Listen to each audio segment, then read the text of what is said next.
Hello, everyone. Welcome to a new episode of the Florida Sound Archive podcast. I'm your host, Jeff Kaiser. And for today's episode, I have on with me two very special guests. I'm really excited because today we're going to get the story behind two awesome bands from the Miami area, Trash Monkeys, Stun Guns. I have George Kelley and Mark Feehan on. Hey guys, welcome into the podcast. Great to have you. Hello. Hello. And good to be here. We're both alive. Look, it's shocking. You're both here and you're in one frame. We're in one room right now. So how cool is that? We're actually Siamese twins. People that never knew that for years, but yeah. So. Okay. There could be some truth to that. I don't know. So thinking about kind of how things have been going for you currently, before we get into some of the early period, what have you both been up to these days? Well, I'm currently in a band called Icky Bits. It's this guy, Cameron Healy, who I played with in Taiwan Housing Project for a long, long time. The previous band I was in with Kylan Lunsford and Scott Verastro, who plays in a band called Cahotek and Bitter Wish. He's in a lot of bands. So we don't get out much because he's always off touring and stuff. He was just in England like last month. So I don't get out a lot lately with these guys. But I'm thinking about recording a new solo album. That would be my fourth release. Wow, okay. Do you know who Emily Robb is? I've heard of the name. She's a local musician. She gets out a lot too. She wants to record me for a solo album. So, I'm keeping busy, in my cottage, whatever.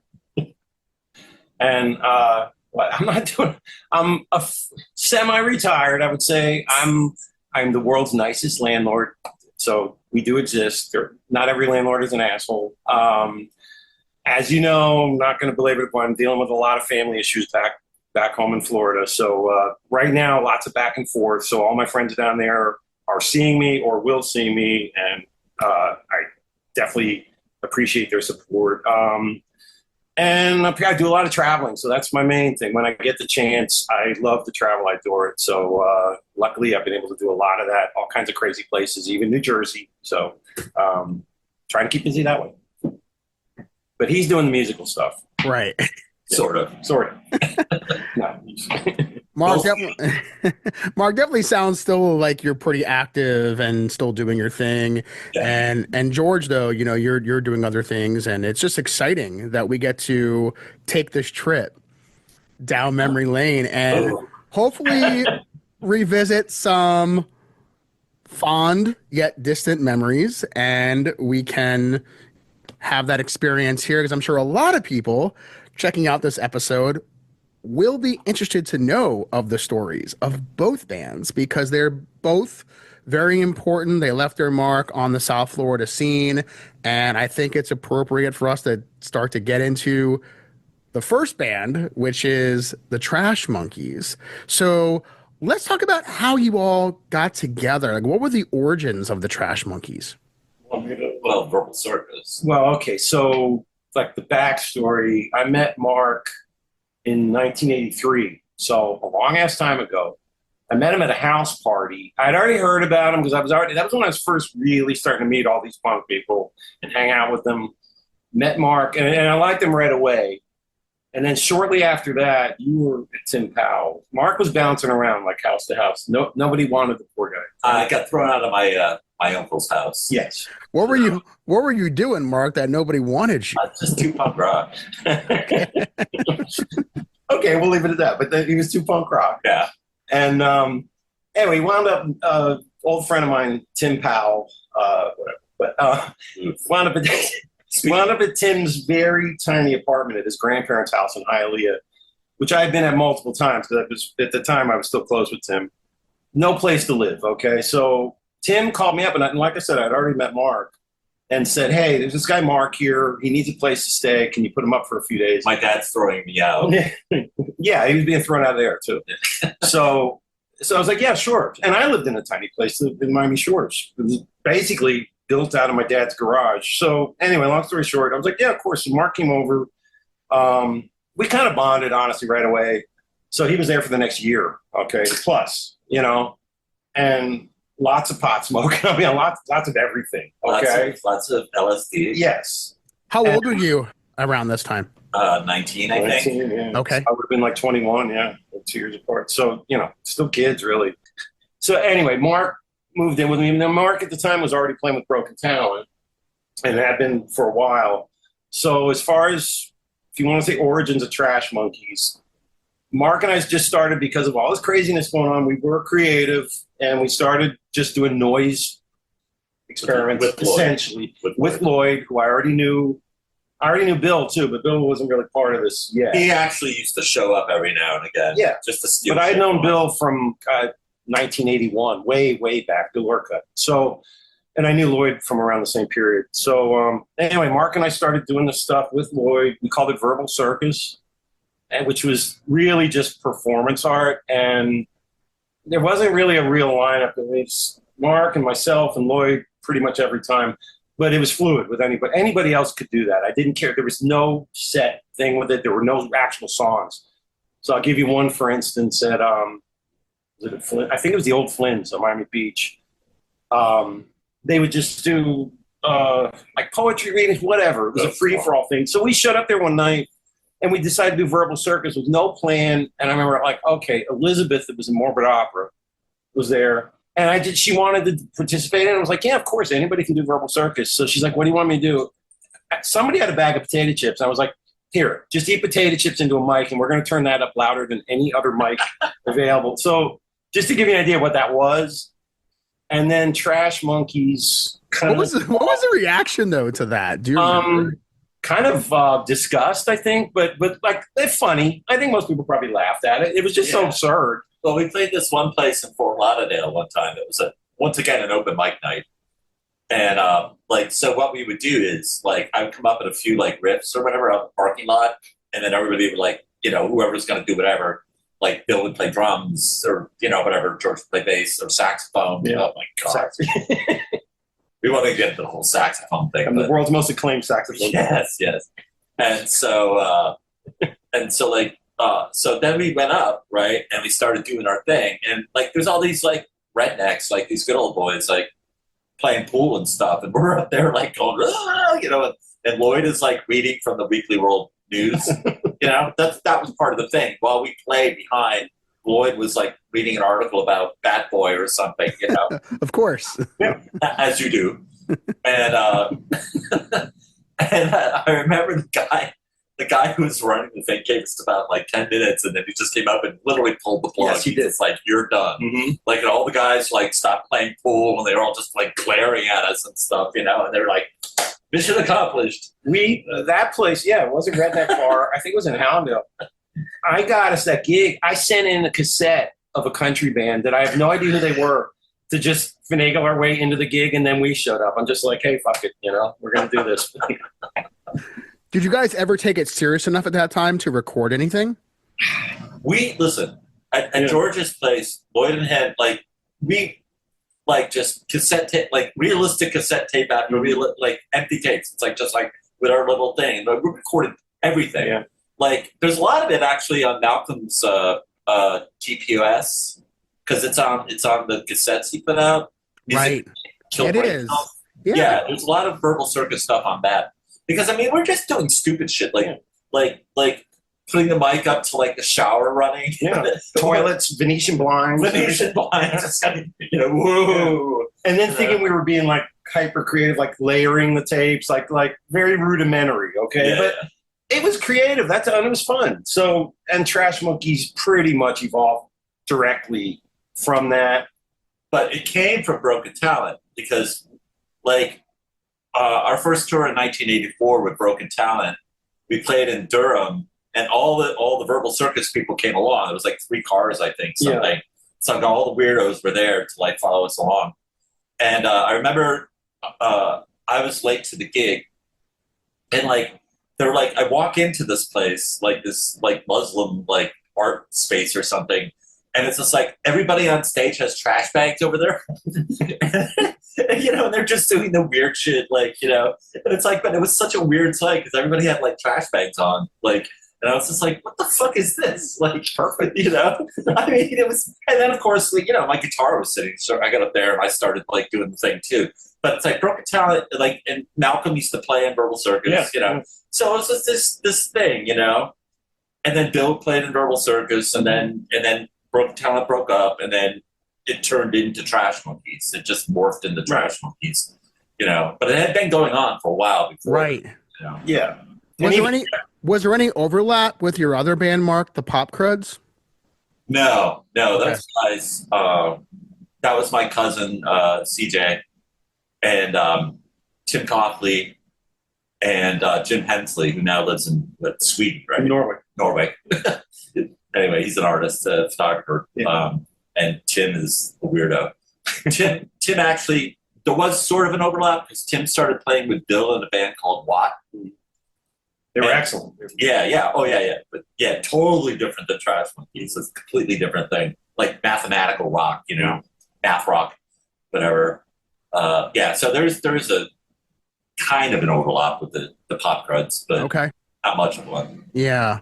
How did you all decide on the name, the Trash Monkeys? Well, we went through a few. Actually, Officer Nightstick. Oh God, Officer Nightstick. See, I have a cheat sheet here. I forgot that one. Angry Book, which is dreadful. That's Tandoori Brothers, which is even more dreadful. That was Jill's idea. Yeah, that was terrible. We love Jill. I adore Jill, but that was a terrible idea. Trash Monkey. So Libby Bentley, that we both like. Just she's our sister, and she's in that band called Morbid Opera. Yeah, Morbid Opera. Of course, Libby is a forever goddess that I love intensely.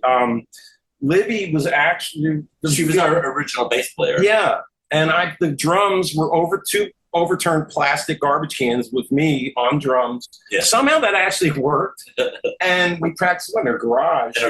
And I think it was probably that practice. She just out of nowhere, Trash Monkeys. I think partly because of literally the trash cans, and it just stuck. I'm like, you know what? Yes, okay, this fits. And apparently, it has alternate meanings that I did not know at the time, involving possibly heavy drug use.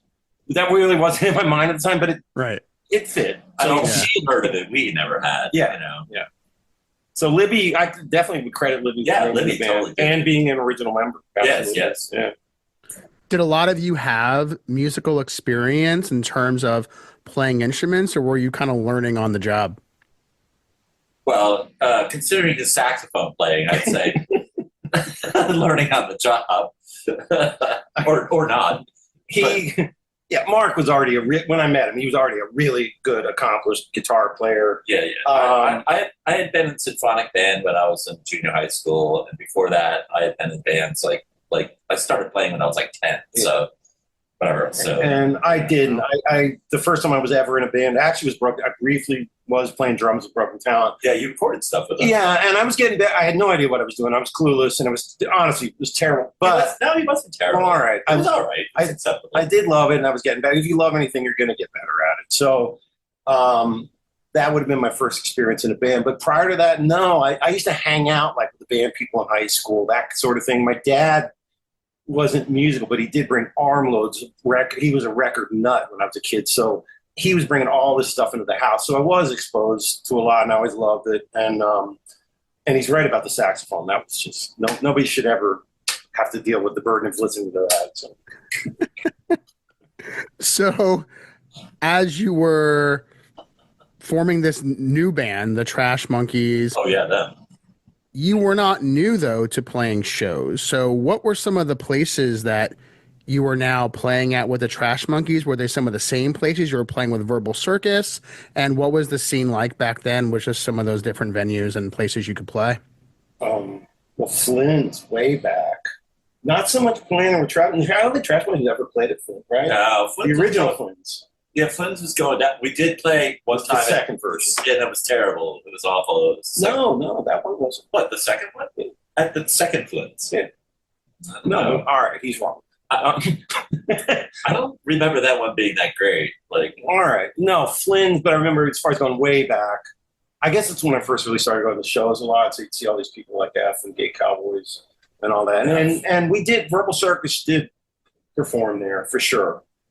But as far as Trash Monkeys, Churchill's, I mean. Yeah, Churchill's. And right, because right around the Churchill's had only recently opened, I guess at least the permutation with Dave, not that long before we sort of formed that could play out as Trash Monkeys. So that's by far where I would think of. I think Broken Talent, we played our last gig in 1986 at Flynn's. And then we just transitioned right into Trash Monkeys at Flynn's. Yeah. And then we became the house band. Or Churchill's. Yeah. Churchill's, sorry. Yeah. Churchill's, yeah. Then we became the house band. And what was it, the Brockway? Not the Brockway. UM. Oh, shit, what was it called? It's a performance space there at UM. No, it wasn't. It was like, well, whatever. It wasn't supposed to be. My uncle he was the circulation librarian there. And he snuck us in at night. He wouldn't tell anybody what was going on. But they found out eventually because of all the beer cans everywhere and stuff. They were just like, what the fuck happened here? You know? Oh, your uncle drinks a lot. Were there a lot of places like that where it may not have been an actual venue, could have been someone's backyard or in a field somewhere in the middle of the Everglades? Was anything like that going on too? A lot of storage spaces and stuff. Well, yeah, and Trash Monkeys. We were pretty good at getting invited to things we really had no business being at, like art gathering. Remember, there was the DDSW. There was this artist who recently moved, I think, from Brooklyn or in New York to South Beach. Somehow she had this art opening. I still remember it was called Parking Meters and Other Anachronisms. I don't know why that stuck in my head. Kind of this quiet, very artsy gathering. And I mean, I have no problem with any of that, but what the fuck? It's like we got invited to that. And of course, they despised us immediately and probably cut us off after about 10 minutes, which rightfully so. Yeah. We played in a laundromat once, which I don't know how and why that happened. What was that art gallery down in just south of Little Haiti? What's it called? We played. We tried to play Dr. Robert by the Beatles. Oh, what the hell was that? I don't. But and then there was an art party. It was off the Julia Tuttle. I remember that. The Moon one. Remember they were all chanting Moon? Moon. It was, to this day, I have no idea what was going on, but it was just a lot of people overdressed for Miami, chanting the word Moon over and over. And again, hey, that's fine. That was Kevin Arrow's girlfriend, right? Was it? Yeah, it was Kevin Arrow. Okay. But again, here's the Trash Monkeys there. And it's just like, square peg, round hole stuff. But whatever, we do it, What was the earliest sound of the band, or from what you can remember? Oh, it was weird. It wasn't like actual songs. It was okay, so this other person, Tim Powell, right, who's the brother of our future drummer, bigger brother, George's friend and Lloyd's friend and Bill's friend, and so we had two singers for. It was like Lloyd and Tim. They would switch off literally song. It did not work. No, but it was just basically like riff, change, riff, change, and it was just like just droney and it's kind of meandering, whatever. But we were trying to just be okay, do this part 4 times, and which was not working with us, back then. But at some point or another, once Tim left, we started writing songs. Yeah. Bill had a few songs, and of course I had a shit ton of songs. And Lloyd was the lyricist, he's the one that wrote, we would play the song and then Lloyd would write the lyrics, And so just to add, was Wet Paint what you were trying to think of? Paint, Wet Paint House, which is notorious. I'm sure lots of people have stories about that. Yeah, there have been a couple that I'll bet. It's unforgettable place. But I do remember we did a show there, Trash Monkeys. Actually, I don't even know if we were Trash Monkeys yet. That might have been one of those other goofy names we were using. It was really early on. And it was when Lloyd and Tim were switching off on songs. And I remember standing there, even though I was having fun. Obviously, this is like a house party. There's really not much pressure.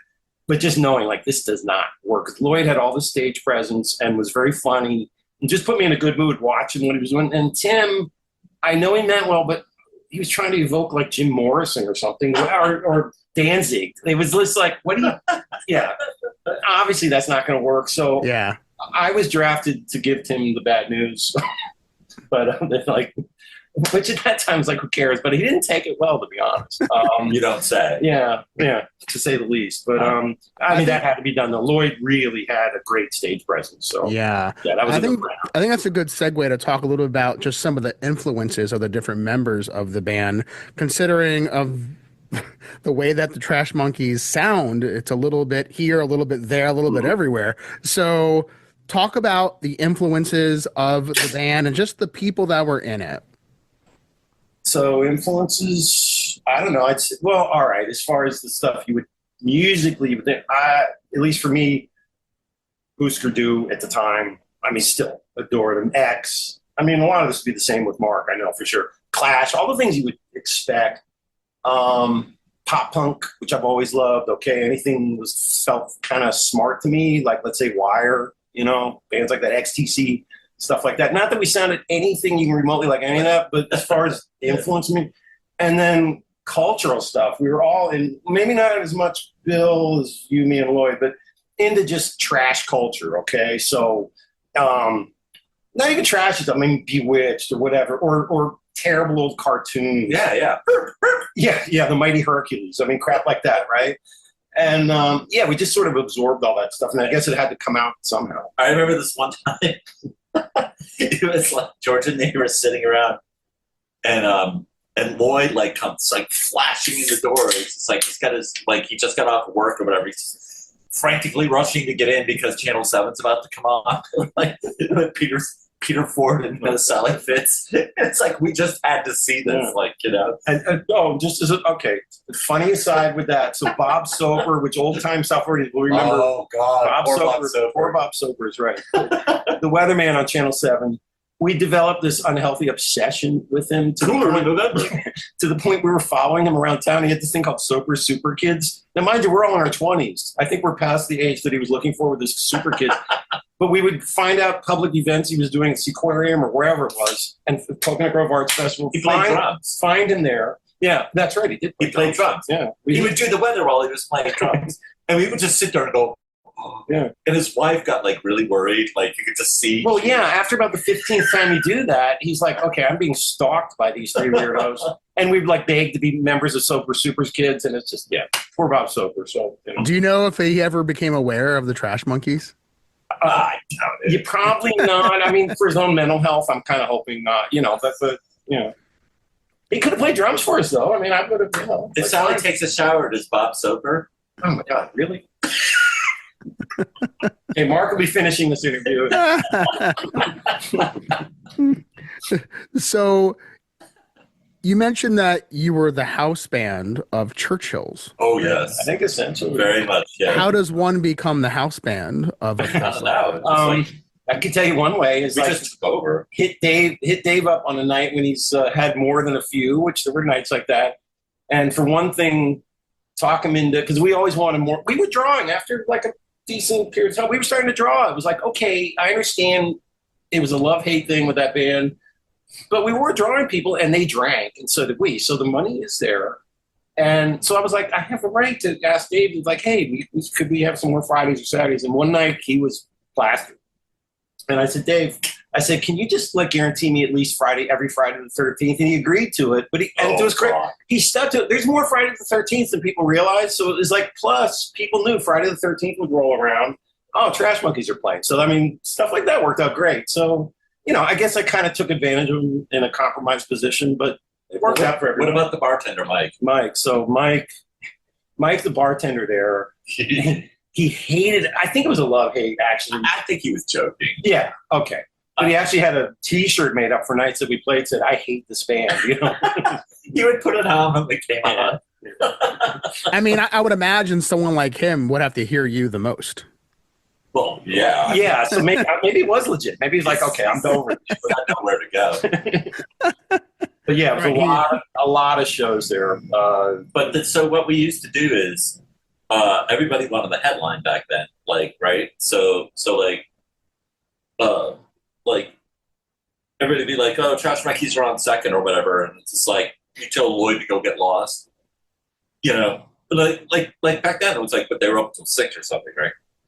Or 5, they still are. Or they were. Something. But so we would go out 3 or 4 in the morning, and like because everybody hung around, like that was the prime time. And like, but like everybody was always trying to push us down, like be like, "Oh, you want like we want a headline?" It's like, "No, fuck you, assholes." It's like, so we'd be like, "Lloyd, go get lost," and then we'd be like, "Can't find our singer, he's crazy," and then like, they'd be like, and they'd have to get on. David'd be like, "You're off the wall," whatever. And so like we'd wind up being the headliner, and then Lloyd would come out of like the laundromat in the back there, like that one time.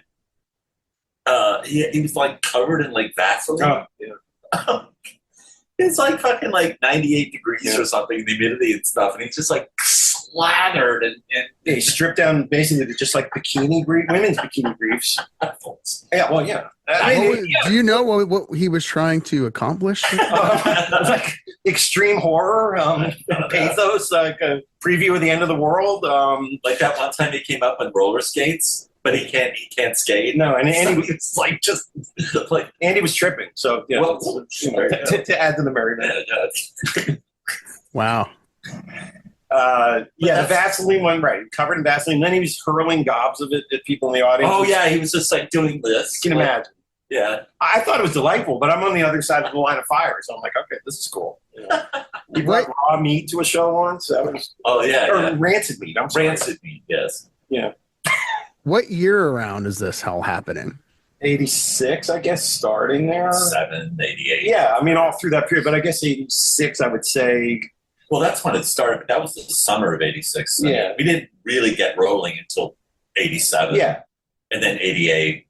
And then we were still around in 89, And then... well, I went off to college in Boston for 2 years, but I'd come back, we'd do shows, and they were playing with Tim Coffey. They recorded with Tim Coffey, too, so he should get credit for, a little bit. But Coffey,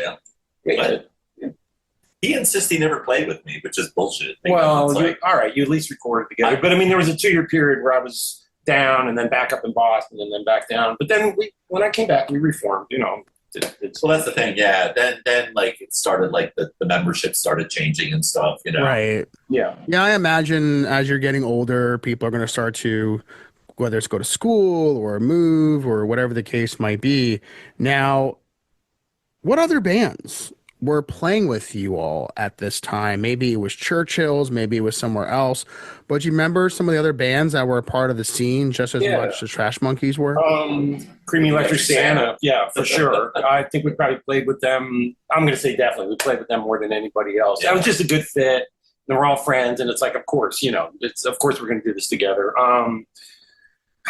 Morbid Opera, definitely. The Eat we played, which was, The Eat. My God. Oh my God, when the Eat asked us to open for that, we were just like, what the fuck? Yeah, I mean, heroes, absolutely. I mean, I know you're hearing that from everybody you're doing these with, I'm sure. Or they should be, and absolute heroes. So, yeah, the Eat would make it extra special. Did you guys get a chance to see the Eat play? Yeah. Even in their earlier years? Yeah. I saw him the first time I saw him. I can tell you exactly what year, but it was way back. It was 27 Birds, which is a million years ago in Coconut Grove. Yeah, and I was brand new in that scene then, but I was blown away. I loved them literally within the first 5 seconds. I was like, wow, okay, this is a whole new world to me. I did not realize that was going on locally. So, yeah, I mean, and then I got to know them all later, and they became very dear friends. But at the time, I didn't know them. I just knew people around them, and blew me away. So. Yeah, who else? We played with, it wasn't even Marilyn Manson yet, Spooky Kids. Yeah, Brian. Spooky Kid, anyway, that morphed into Marilyn Manson. Because Spooky Kids would play at Churchill's back then. At least once or twice played with them, which it didn't, it didn't mean anything. But, yeah. And then, Sure. I don't know. I mean, and a bunch of other bands that you just like kind of came and went. Maybe they didn't last that long, but they were more of a Broward band. So are there other Broward bands you can remember that were coming down south? Morbid Opera would be a Morbid Opera. Yeah, right. True, Morbid Opera. Yeah, but like, Roach Motel, but I think that's more of a Gainesville thing. But I guess I associate it with Broward because of Jeff. But the thing is, it's like back then. Everybody was very territorial. Like there were Dade County bands and there were Broward County bands, and none between shall be. It's like we just, you know. That's stupid, but it's true. Yeah, Yeah. it's true. No, it was like high school, Yeah. you know. This imaginary line of it. It's like, When with that said, did the Trash Monkeys ever play Broward or even Palm Beach? yeah. Oh yeah. West Later- Palm for sure, because that place in Lake Tanna, was that us? or Atlantis, wherever that was. We played up there. It was the only time, well, one of two times I remember literal like Nazi punks being an issue. And it wasn't just that show. And of course, we had a black lead singer who would dress in drag. Okay. So they're going to laser focus on us. We didn't give a fuck. Okay. We're going to play. But I can remember that in West Palm or wherever that was up there in Palm Beach County. And we played in Gainesville. Trash Monkeys never toured, but we did play up in Gainesville once. Remember that little place we played at? Anyway, same thing. And there was some girl there, like a Nazi punk. She took it out of me. While I'm playing, she tossed a full pitcher of beer at me, which may have been because, you know, she didn't like my bass playing, but I think it was more she just didn't like us, you know. But yeah. Was that common for a lot of women to come to Trash Monkey shows? I don't know. Maybe not. I don't know. No, I don't think so. Just the weird ones. Yeah, it was. Yeah, I'd say our crowd in the most loving possible way. A bunch of weirdos, okay? A bunch of lovable weirdos. Yeah, and all the girls were nuts. Yeah. But I mean, it was, so the crowd that I think I could say for all of us, what we really wanted, we wanted people to love us. I mean, of course, everybody's got an ego and you want that. And hopefully they're having a blast and having fun, because that's all. Nobody should have been taking it seriously or hated us. We were okay with that. It's like, fine, it's okay to despise us. Leave or just stay here and be angry. I don't care. It was that middle ground where it's like indifference. That's like, no. This is the thing. We always want a reaction, right? So like in Broken Talent, like if we weren't pissing people off, like we felt like we were like failing. So like at the end of every gig, like if like there were a particularly bad audience that needed punishment, we just started playing like Sex Bomb Baby, you know, boom, boom, boom, boom, boom, boom, boom, Sex Bomb Baby, yeah, and just keep it going until people started walking out, like get the fuck out, you know. For Big Spender with Trash Monkeys. We played, you know, the show tune, Big Spender. It's like, what the fuck are we doing? I think we played like 12 seconds of it, but we would just repeat it and repeat it and repeat it to the point we were like, how many times? Or we think we went into some alternate universe that we forgot what's going on. But yeah, and I guess that was partially to maybe piss the people that are already pissed off. It's like, okay, now let's really get them pissed off. So, Yeah. How long were some of the sets back then?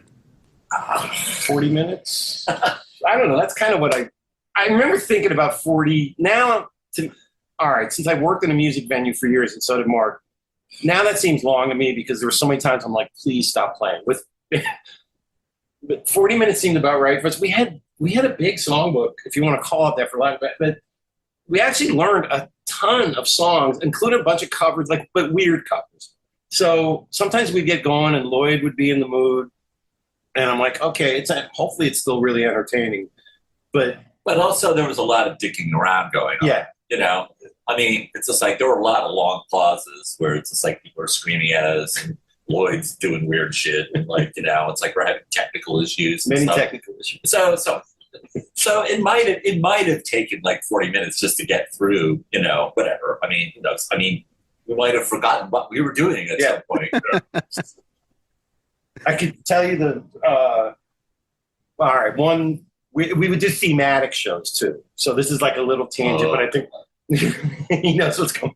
So, but sometimes we would do nothing but covers, but like absurd ones. We're doing like Beach Boys and stuff. It's like, what the fuck are we doing? James Brown. Why are we covering James Brown? But that was really good. It was okay. It was okay. But I'm surprised we pulled that off. We did one night, and I'm going to credit and blame Bill for this one. We decided to do completely like not really Trash Monkeys.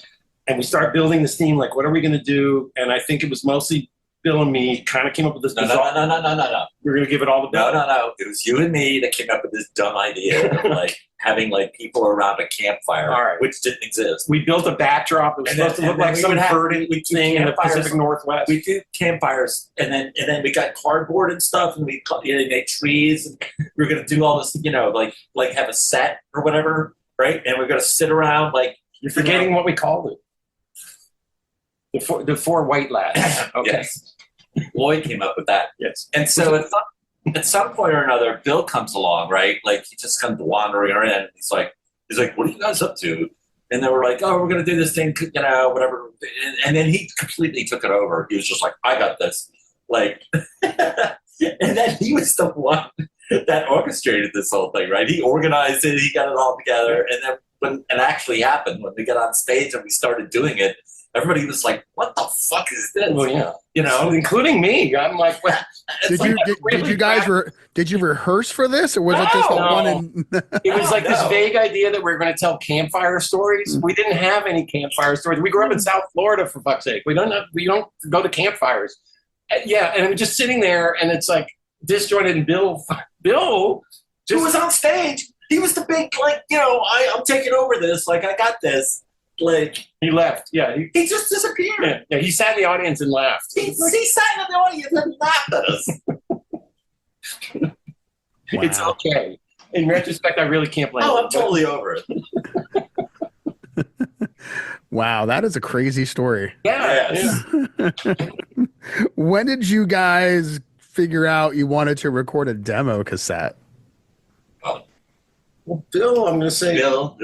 always. Yeah, Bill was always interested in recording and stuff. I didn't know at that point. I mean, I'd never done any of that. I didn't know anything about it. But he was good. Bill was like naturally pretty gifted at that and figuring stuff out. What was he at the UN or whatever? Yeah. So he had access to all his recording equipment, right? Because he was making films and stuff. I remember one day I saw him. He was like in the railroad tracks, one of these boom mics. I was like, "What the fuck are you doing?" He's just like, "I'm making a film and I need this train sound or whatever, And it turned into that thing with the fan. Oh, yeah. It seems great. Yeah. Yeah, he entered anyway. It's a little quick tangent, but yeah, he entered MTV, had a contest for like a short film. He won. Yeah, he won the contest. Yeah, it was a national contest. Yeah, it was, Wow. Bill is a gifted human being. Scoot over a bit. You're going to give me a black and blue on my arm. So yeah, anyway, so like Bill had this 4-track, TAC 4-track, whatever, and he had all these mics and stuff, and it's in George's apartment. And, he had the drum set up, it was like we had a permanent setup in the apartment in the living room. And then, so, we just started recording because he had this, and he would, make sure all the mics were where they're supposed to be or whatever, and then, his drum set was mic, bop, bop, bop, and then he pushed play, and then that's how we did it. Yeah. And then, then we started getting, more sophisticated where it's just like we do overdubs and stuff like that. Like a lot of that stuff on the first part of the Trash Monkey CD, Pass Out. It's like most of that stuff was recorded in George's apartment in the living room, and that was Bill doing all the engineering and the production and stuff, So yeah, I mean, he was really good at it, Yeah, so, and then I guess and then any outside record, John and Lynn Paris. They like super sweet couple. I lost track with them decades ago. I guess Bill had befriended. I'm not sure, but John had, or they both had really nice recording equipment and very generous. And they lived somewhere in like Morningside, northeast Miami there. And they had us over a couple times and just recorded us gratis. It was like super nice of them. And then what's that place? In Hialeah. Oh, Natural Sound. Natural Sound. We did a lot of recording in Natural Sound. Yeah. So did Broken Talent, by the way. And practice. Right. Natural Sound was like the second home for everybody as far as practice and recording and all that. Yeah, the symbols. Were there any fanzines or other magazines that were doing any reviews of the first demo? Well, the first, I don't remember. I mean, what was around back then? Like Mouth of the Rat, right? I think was still existing. I mean, I'm going to say it probably showed up somewhere, but I mean, on that kind of thing, it's Swiss cheese up here. So we did have our own fanzine though that we called Wilson's Wonder Circus, which is lifted from a Marx Brothers movie. Okay, it's a traveling circus thing. I just, on one of those nights when we possibly were under the influence of something, I'm like, well, that's a great name for a fanzine. So it was based on the layout was based on the Weekly World News. Because we were obsessed with the Weekly World News. It's like as soon as like we knew it was coming out, we had to run down to the Publix and get the latest copy, And then we just started like kidnapping victims, whatever. It's like cutting out like the fonts and stuff and making our own words and stuff. And you paste it all on there, and then you go down to like some place that had a Xerox machine, and it'd be 4 or 5 pages. And it's like sometimes it was like. Like I had this thing at the back of it, my opinion piece, which is called Slut Sheep. And it's just like I would just like slag off like whatever band I was pissed off about that week, you know. It's like they suck. Yeah, we made some enemies. What's his name? Bob Slade. He used to go around to all the record stores and steal them before anybody could read them because we are always slagging them off, you know. I mean, seriously, this is like high school stuff, you know. And it was solely tongue in cheek on our part. I mean, it wasn't like genuine mean stuff. It was just you know, poking. No, even Richard Shelter like threatened him, you know. It's just like because I mean, Richard Shelter obviously was like our main, you know, our main dude that we need to knock down a bit, you know, whatever. Which is no reflection on Richard today. That was a long time ago. Yeah. No, well, we got over it. Yeah. I actually lived with Richard for a while on South Beach, so yeah. But initially, it was right. Yeah. But no, Richard's cool. Whatever. Wilson's Wonder Circus is the fanzine. Yes. Now, I had never seen a copy of that fanzine before. However, Mark, your former website that was hosted by Tripod had some scans of Wow. the fanzine. Wow. So that was the first time I ever had seen or even had heard of it. So was that something that was a part of the scene as far as interviewing other local bands and that sort of thing? I don't think we ever interviewed anybody, right? I just talk shit on. Yeah. Yeah, that was just like a free for. It wasn't, I guess, I'm calling it a fanzine, but it wouldn't, like in the traditional sense, it wouldn't meet any of those parameters. Yeah. It was Mark, myself, and Lloyd just going to town with this thing and having a blast. I mean, we spent more time laughing about putting it together than anything else, you know. But it's just like another creative outlet. It was like fun, you know. And I take like existing cartoons like Family Circus or something and completely devolve it into something obscene or whatever. It was just, you know, stuff like that. So, you know, hopefully the 4 or 5 people that read it over time enjoyed it. So that's funny. Well, I'm going to try to track down a copy. Maybe there's one floating around somewhere. I don't know. I may have a couple somewhere. Yeah, I have a stack of stuff. There's some bits and pieces, pages here and there of it. Like, I haven't gone through it like in forever, but I know it's like I have stuff. Yeah. You mentioned Bob Slade. Did he ever play you guys on Off the Beaten Path? Probably not. I don't think so. I mean, I remember him playing a lot of Finnish hardcore. That's what I, you know. And I listened to his show. I did. I think everybody, because it was kind of a scene thing, because he'd update you with shows and mention stuff. So in a way, it was sort of you have to listen to this. It just, one, I don't think I would have said he was a fan. No. And two, it really wouldn't have fit what he was doing at the time. It would have been just square peg round hole. So that's okay. Well, Broken Talent was on his show. You know, we actually got interviewed by him, and he played a bunch of our stuff. Right. That's why I was thinking maybe Trash Monkeys did get played, but you're saying that he wasn't a fan of the Trash Monkeys. The weirdest place I can remember Trash Monkeys getting played, but it was intentional. But when I was in school, I went to Emerson in Boston, Emerson College. There was a great radio station that came out of MIT of all places, but it was a really cool station. It had a strong enough signal that you could pretty much hear it around the city. I'm not going to remember the call letters now. I just took, because I was still like thinking all the time about Trash Monkeys and what was going on back in Miami. I just took a cassette of our stuff over to them one day and just like went to the radio station, just left it there thinking like, hey, if you guys ever want to play this, I no thought they'd ever play it. Anyway, I woke up one morning in my place and getting ready for school, and I don't even remember what song it was, but there was the Trash Monkeys on the radio. I'm like, oh, cool, okay. Weird experience. So 17 people heard it, I guess. No, that is neat, though. I mean, considering that you weren't played on the radio in your hometown area. What station would dare? Right. So was there a second cassette? I think there was, right? That came after the first one? Yeah. There was several cassettes. Yeah. There was what was the first one? Jesus? Coffee? No, before Coffee. There was the Jesus one. Yeah. It was all Jesus songs. Yeah. Jesus is my boyfriend. Spank me, Jesus. Yeah, whatever. There was that was the first one, I think. And then the second one was Coffee Fucking, and that's a Big 10-4. And then the title I'm still proud of. And then there was the other one that like I still have, I don't think anybody's ever heard, is what was it? Casa de Trash.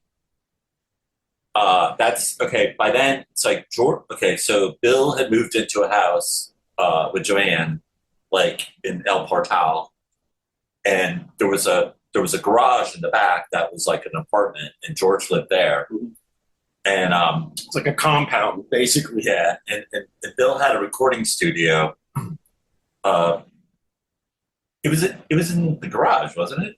In your place? No. Where did we record No. that shit? And so the front house, The front house. I was back of house. Yeah. The front house, big classical 1920 style Miami place, right? It was kind of in disrepair at the time, but whatever. Bill and Joanne moved in there. And then I lived what had essentially been a car garage, I think converted to an apartment over time and back. So, but anyway, yeah, we're all there together. It was we nicknamed it Casa de Trash. I guess, I don't even know, it was kind of like a separate room in the front house. Yeah, we basically built a recording studio there, soundproofed it as best we could. It was great. I mean, had access to this 24/7 and used it all the time. Yeah, so we did like an entire like cassette. Like we did like silly shit. I can't remember. There's a lot of good shit on there actually. A lot of lost stuff.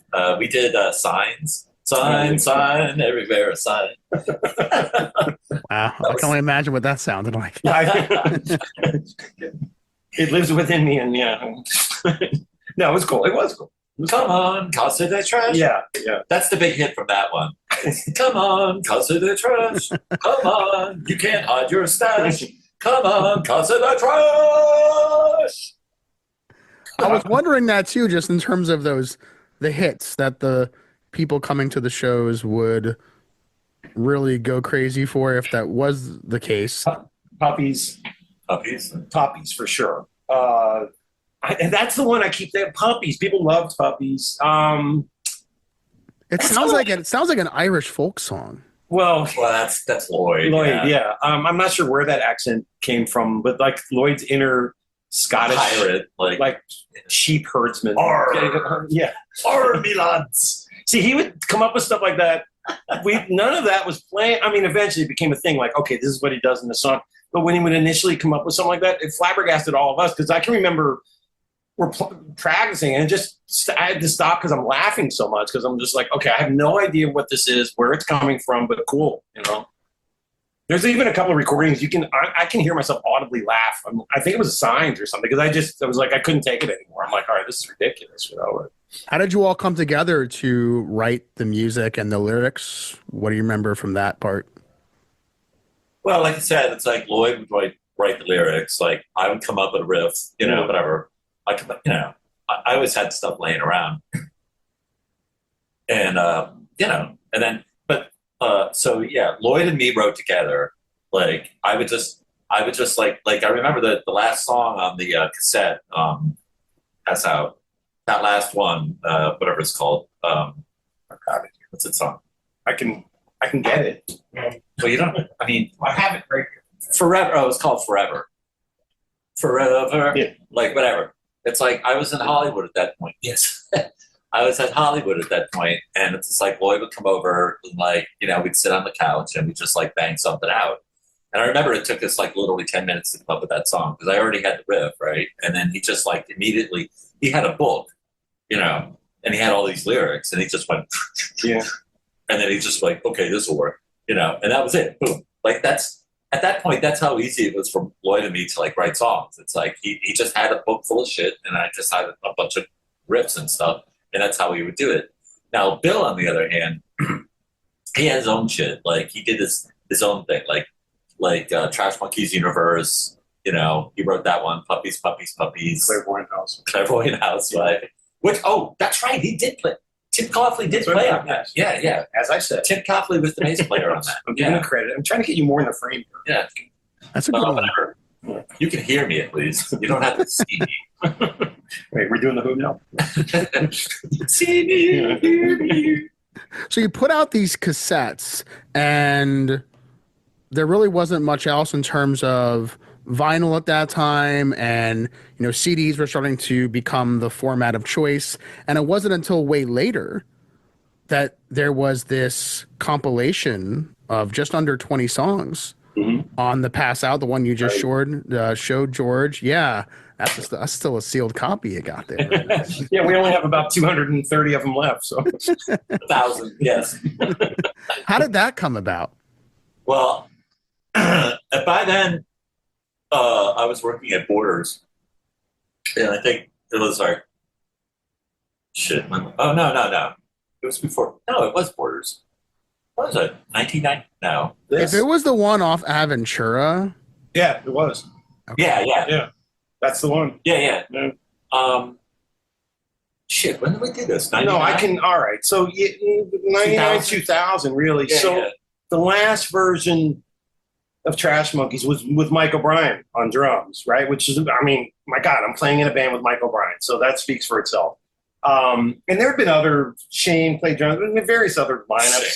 Yeah, the thing with Trash Monkeys, it never really officially broke up. There were like fallow periods with nothing going on, but it would come back together. And including, I know we're going to get into like some Stun Gun stuff, but there were times when Stun Guns existed, but Trash Monkeys still existed at the same time. We even played the same gig sometimes, which was crazy. But anyway, like kind of the end of Trash Monkeys when Mike O'Brien was in the band. And then we got the idea together. We needed some kind of compilation at long last because we really hadn't been good with recording. It just, it never felt like it was enough output. So we put that together. What is it, like 19 songs? We did it with Jeremy DuBois, who I had worked with before. We all knew Jeremy, like sound engineer. He's out in Los Angeles now, I think. I couldn't say enough about Jeremy. Like, he's so good. And both bands that I was in worked with him. So Jeremy, it was mostly me and Jeremy sitting in the studio, just figuring, I'm not leaving these guys out at all, but mostly me and him sitting in the studio and like, okay. Yes. Lloyd wanted 40 songs. I'm like, no, that's not going to work. Let's get this down to the essential stuff. So like it was the last, like from 12 to like 19 is that era. The later stuff. Because we were recording with Jeremy and also he was like mastering the whole thing. So, but it's it's chronological, like pretty much. It starts out with the original like cassettes and whatever. Yeah. And then it like works its way into like Michael Bryan era, Andrew Yeah, Powell. and Andrew, I shouldn't have. Shouldn't have been written. Yeah, Andrew playing drums there. Which, it kind of, it's cross pollination. It sounds a little bit like Stun Guns going on there, which is fine with me. That was what I was doing. Like Blowtorch, but Blowtorch sounds like Stun Guns, but it's a Broken Talent song. Yeah. It's like, what the fuck? Yeah. Hitchhiking for Housewives is like one of the original songs I ever wrote my entire life. Like that was with the Pot Prints. And I played it with Broken Talent. I played it with everybody. And then finally it got recorded. There's a lot of songs I have still, like I wrote back when I was like in my teens, and it's like no one wants to play them, So.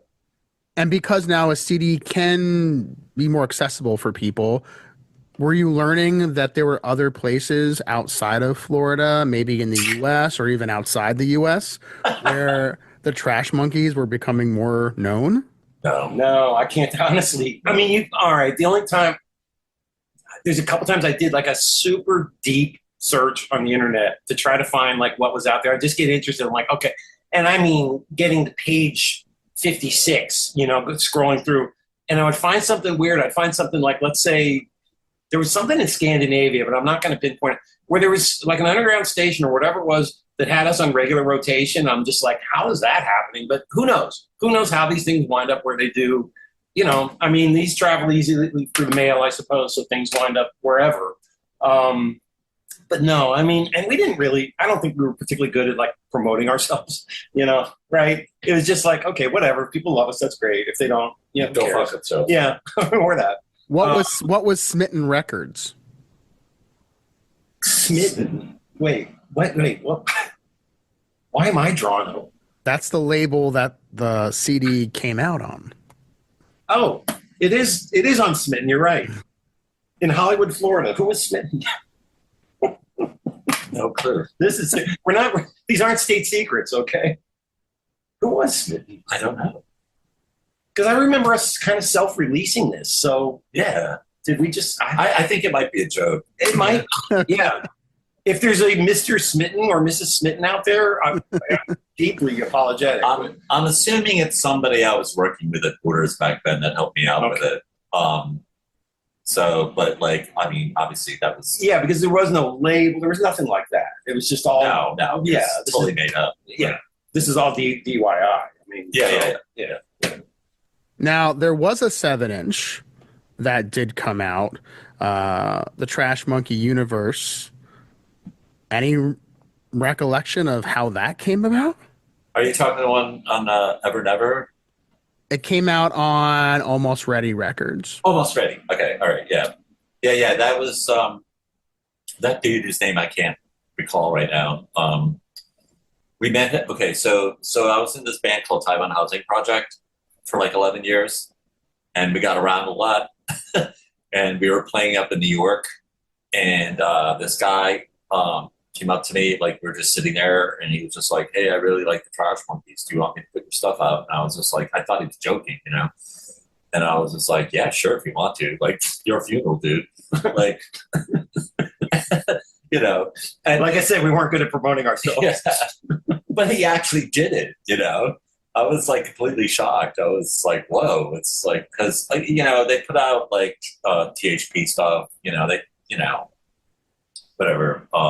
That was the main thing. Like, Right. You know, they were like more concerned about Taiwan Housing Project, but that was the thing back then. But yeah, I mean, like God bless them. You know, it's like because I have one sitting. Like I just played it the other day for like a Instagram post, like whatever. It's like it's still here, you know. But yeah, that's what it was. Was it their choice to choose what songs were going to be on it? He asked me, and like I was like, you can do what you want, but I think those are the best ones. Like whatever, like as far as I remember, I don't know. Those are some of the ones that we've been talking about, though, too. The Hitchhiking for the Housewives, that was the Broken Talent song, Right. and Clairvoyant Housewife, and Puppies, Puppies, Puppies, and Trash Monkey Universe. So, 2 songs on that release with Housewives. Was there some kind of connection? I thought that We were all married at the time. No, I thought about that myself. Like, what was the connection there? Hitchhiking for Housewives is like, okay, so like when I was like in junior high school, I think we used to skip all the time. Obviously, that's why I was always in summer school the whole time, year round in school, and so like I was hanging out with these nerdo-elves, and we went out to what was it? What's that big bridge that goes out to what the fuck is it? Rickenbacker. Rickenbacker or whatever. It's like we were out there, and it's just like we were just like, wandering around. We didn't have cars or anything, obviously. It's like I don't know how we got out there, but we were walking around, and these women would show up, like these housewives, and like the dude's like, "Oh yeah, totally, I get picked up all the time." It's like you just like fuck them, and it's just like they give you money, and I was just like, "Wait, what?"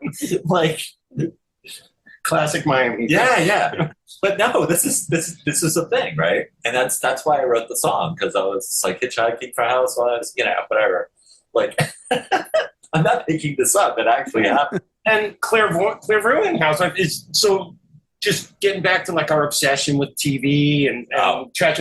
It's a direct ripoff of Bewitched. So we would come up with like alternate TV series, right? So Bewitched, Clairvoyant Housewife. It's a half step from one to the other. But there was one cassette, Magic right? Dog too. Magic Dog was thought of The cassette as a TV show. The cassette was like a theme cassette, Yeah. and it was supposed to be all TV shows, Yeah. right? And somehow along the line, it kind of got off the rails there a little bit. Oh, we were all right. One more tangent. So the theme stuff. I don't know if you remember Lance snack products. They had these things called like Choco Lunch, Vano Lunch, right? They all have these weird names, right?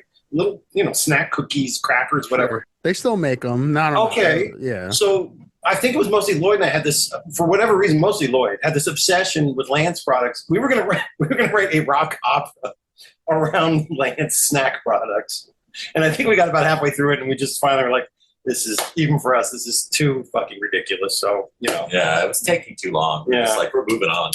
But we wrote songs about cars a popping, right? Cars a Poppin'. Yeah, we'd write songs about anything, a car wash, Cars a Poppin', I think, is on the TPS one. Yeah. one of those. Whichever one of those the Verbal Circus stuff is on. It's like, because there's a lot of songs that we stole from Verbal Circus and turned into like there's that song Pennies from Heaven. No, I wrote that. God, that was, yeah. That's why I stopped writing songs after that. It's dreadful. There's another song that was one of the later ones, Broward County Woman, Yes.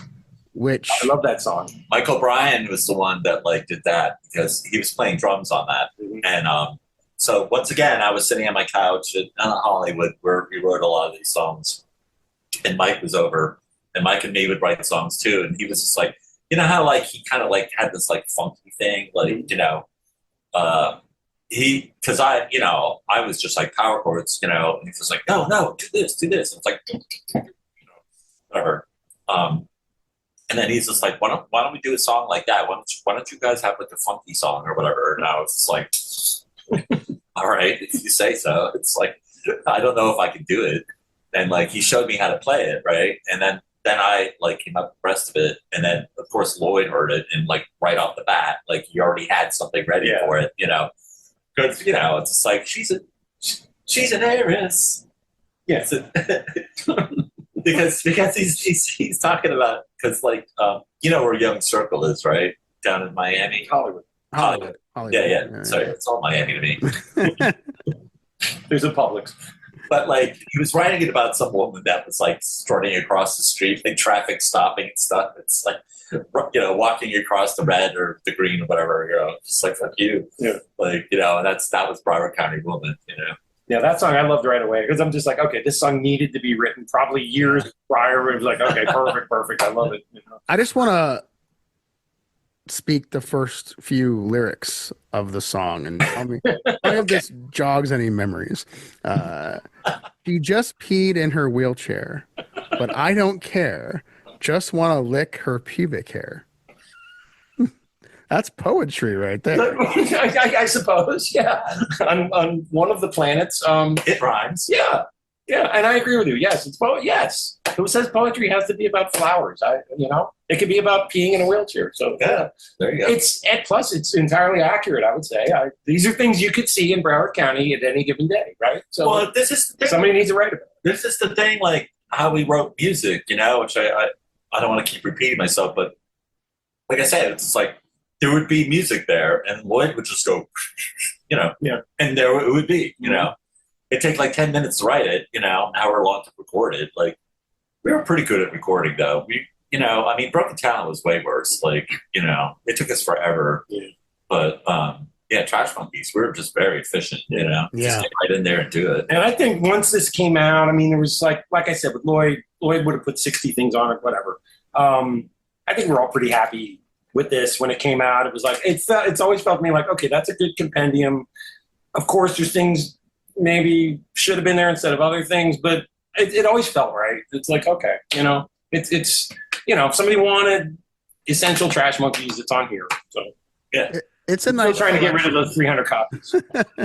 It's a nice collection of songs. And what do you remember about the final show of the Trash Monkeys? Was there a final show? I can't think of one that was officially a final show. I can tell you around that place we were playing in Hollywood, on Hollywood Boulevard. I can't remember the name of that. It was right on Hollywood Boulevard, like near 441. It was basically like a store. It was a bar. We did a few shows there with Mike. I kind of remember those being. There was no official last show. I couldn't think like, okay, this is it, we're done. But around that period, and then both Mark and I at the same time decided we were going to leave South Florida. We left together. We both went up to Washington, D.C. together. So, it just, there was no actual period. That's the end of Trash Monkeys. It just sort of happened, yeah. And you had mentioned that even while the Trash Monkeys were going on, the Stun Guns were also playing as well. How much time was that overlap between the two bands? I think so Stun Guns started, 93? I want to say. 92. 92, maybe. Okay, that's probably, more right. So let's say 1992. So there was never a time both bands didn't really exist at the same time. I mean, like I said, Trash Monkeys would kind of go into hibernation, I guess, for lack of a better adjective. But it was still there, and it was still something we were interested in doing. It just had to be like when we had the time and we could get together and do it. So Stun Guns, originally it was Mark, of course, was in it.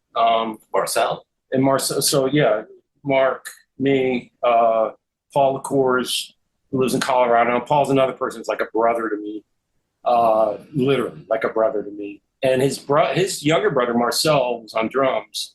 And we practiced at my same little hovel that lived in El Portel. That's where we really started practicing. Yeah, it was Casa de Trash again. Yeah.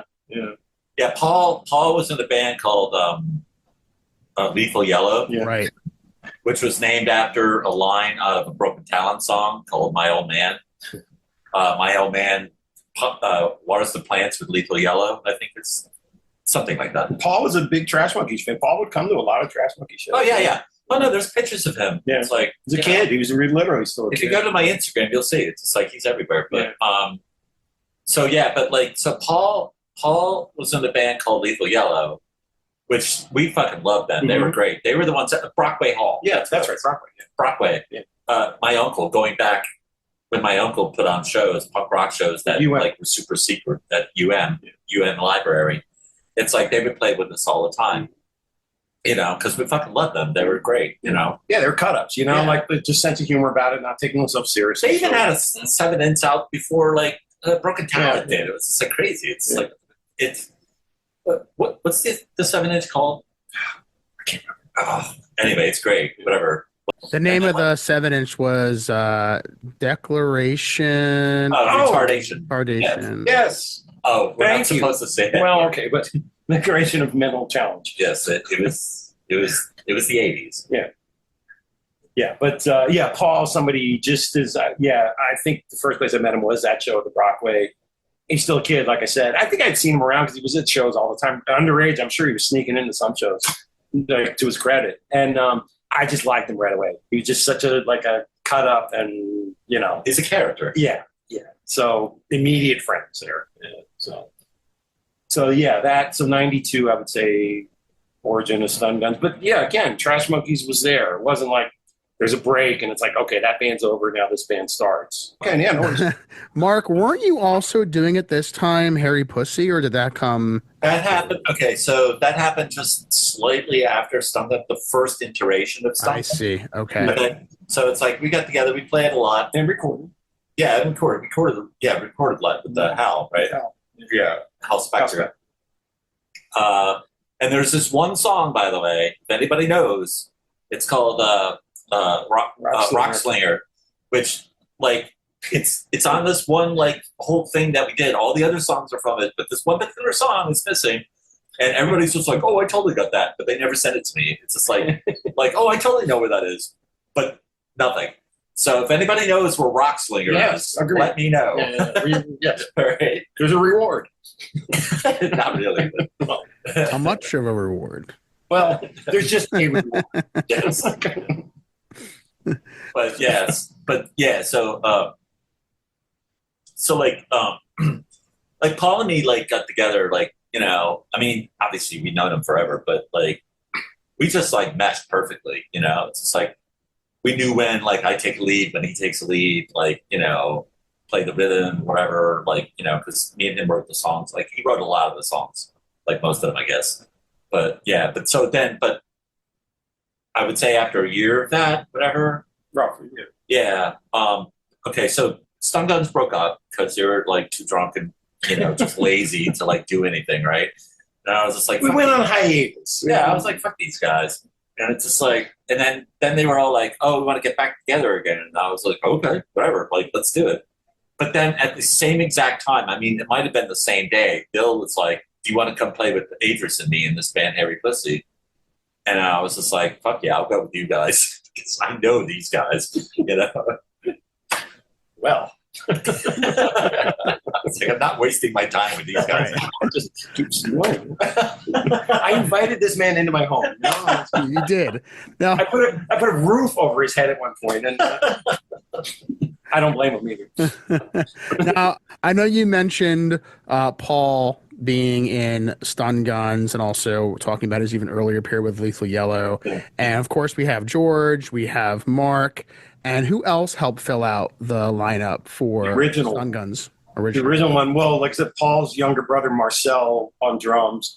And like kind of a neophyte drummer, I guess. I don't think he had really done much of that. He was fine. I mean, we were productive right off the bat, writing like, I mean, it's like to your own horn. They were really good songs, like right off. I loved it right off the bat. So that would have been the original lineup. I don't really remember playing out though with that one. I guess we did. Not with Marcel. Maybe not with Marcel. No. But we were practicing a lot. The cops came over. Three of them. I remember one time we were practicing in my place, and it's a loud band. There's no way around it. There's no way to practice quietly with that band. And the whole setup there, everything's plugged in, turned up, and cops came. Not just because. So I was in El Portel, so people know the geography down there. El Portel's tiny, but one El Portel cop, one Miami Shores cop, and one City of Miami cop all showed up. And we were smoking a buttload of weed in there. And I remember nobody wanted me to answer the door. And I'm like, that's just going to make it worse. It's so obvious. So I just put on whatever charm I had. And they actually laughed. They're like, well, we just have to respond to these calls. So somehow we wound up with the only 3 cops that might have been understanding because we were left alone. But was that the first time you ever had anyone in, whether it was Trash Monkeys or Stun Guns? Was that the only time you all had any kind of run-ins with the police? No. So at the wet paint house, Yes. yeah, Mark knows this. This is pretty notorious. Right before I was leaving for college in Boston, I mean like a week before, and I knew it was going to be our last Trash Monkey show before I left. And anyway, wet paint house, which is going to be crazy no matter what. And I think, I don't know, they had like maybe 3 bands, let's say, and I think we might have been the second band. Our first band got through there, whoever they were, got through it fine, no problems. We start playing, literally, I think we just started maybe the second song. Here's the cops, right? Shutting it down. And like really aggressively shutting it down. And it pissed me off. And I did not react well. And a cop came in the room. And she's like, I used to have this big bass cabinet and I could get feedback on it and stuff. So she's like, turn that shit up, blah, blah, blah. Okay. I'm already ramped up. I'm like, well, okay. And so I slammed the bass against the cabinet and hit it just right. So it started feeding back. Then she's come, I thought you, I'm sorry. I don't know what happened. I'm just, it was ridiculous. So it kept up, and I'm on her radar. And I think the rest of them kept up, and I'm arguing. I didn't care. I was mad. And anyway, we went up outside, and I was mouthing off. It was stupid. It really was stupid on my part. I was mouthing off. Anyway, she comes over. I think it was her and one of the male cops. Show me some ID. So I just like, stupidly reached in my wallet, got my driver's license out. Well, I was very sloppy about legal things back then. Not that I was doing anything terribly criminal. I would get traffic citations, whatever, and just never show up at court. That was my MO, okay?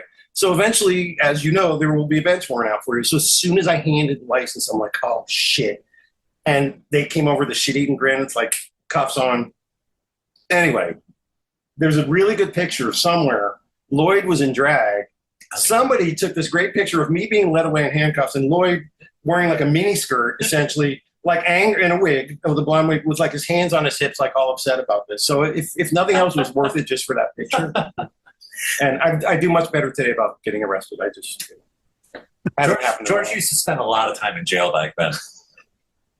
These are lies. No. Anyway, as far as cop run-ins, yeah, those would be the 2. This is why I know the jail cells at Miami Shores Police Department are pink. They were pink. They were supposed to calm me down, which that's not true. It doesn't. It made me more angry. Well, these guys got really pissed off. They were like, "Fuck you, asshole!" It's like we're gonna call a school bus in. We're gonna take you all out, like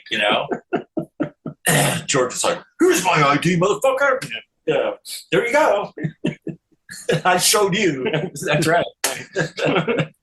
I imagine a lot has changed over the years since that's all happened. Yes. George hasn't been in jail in at least 6 months. No, it hasn't. No, it's been a long time. My record is clear now.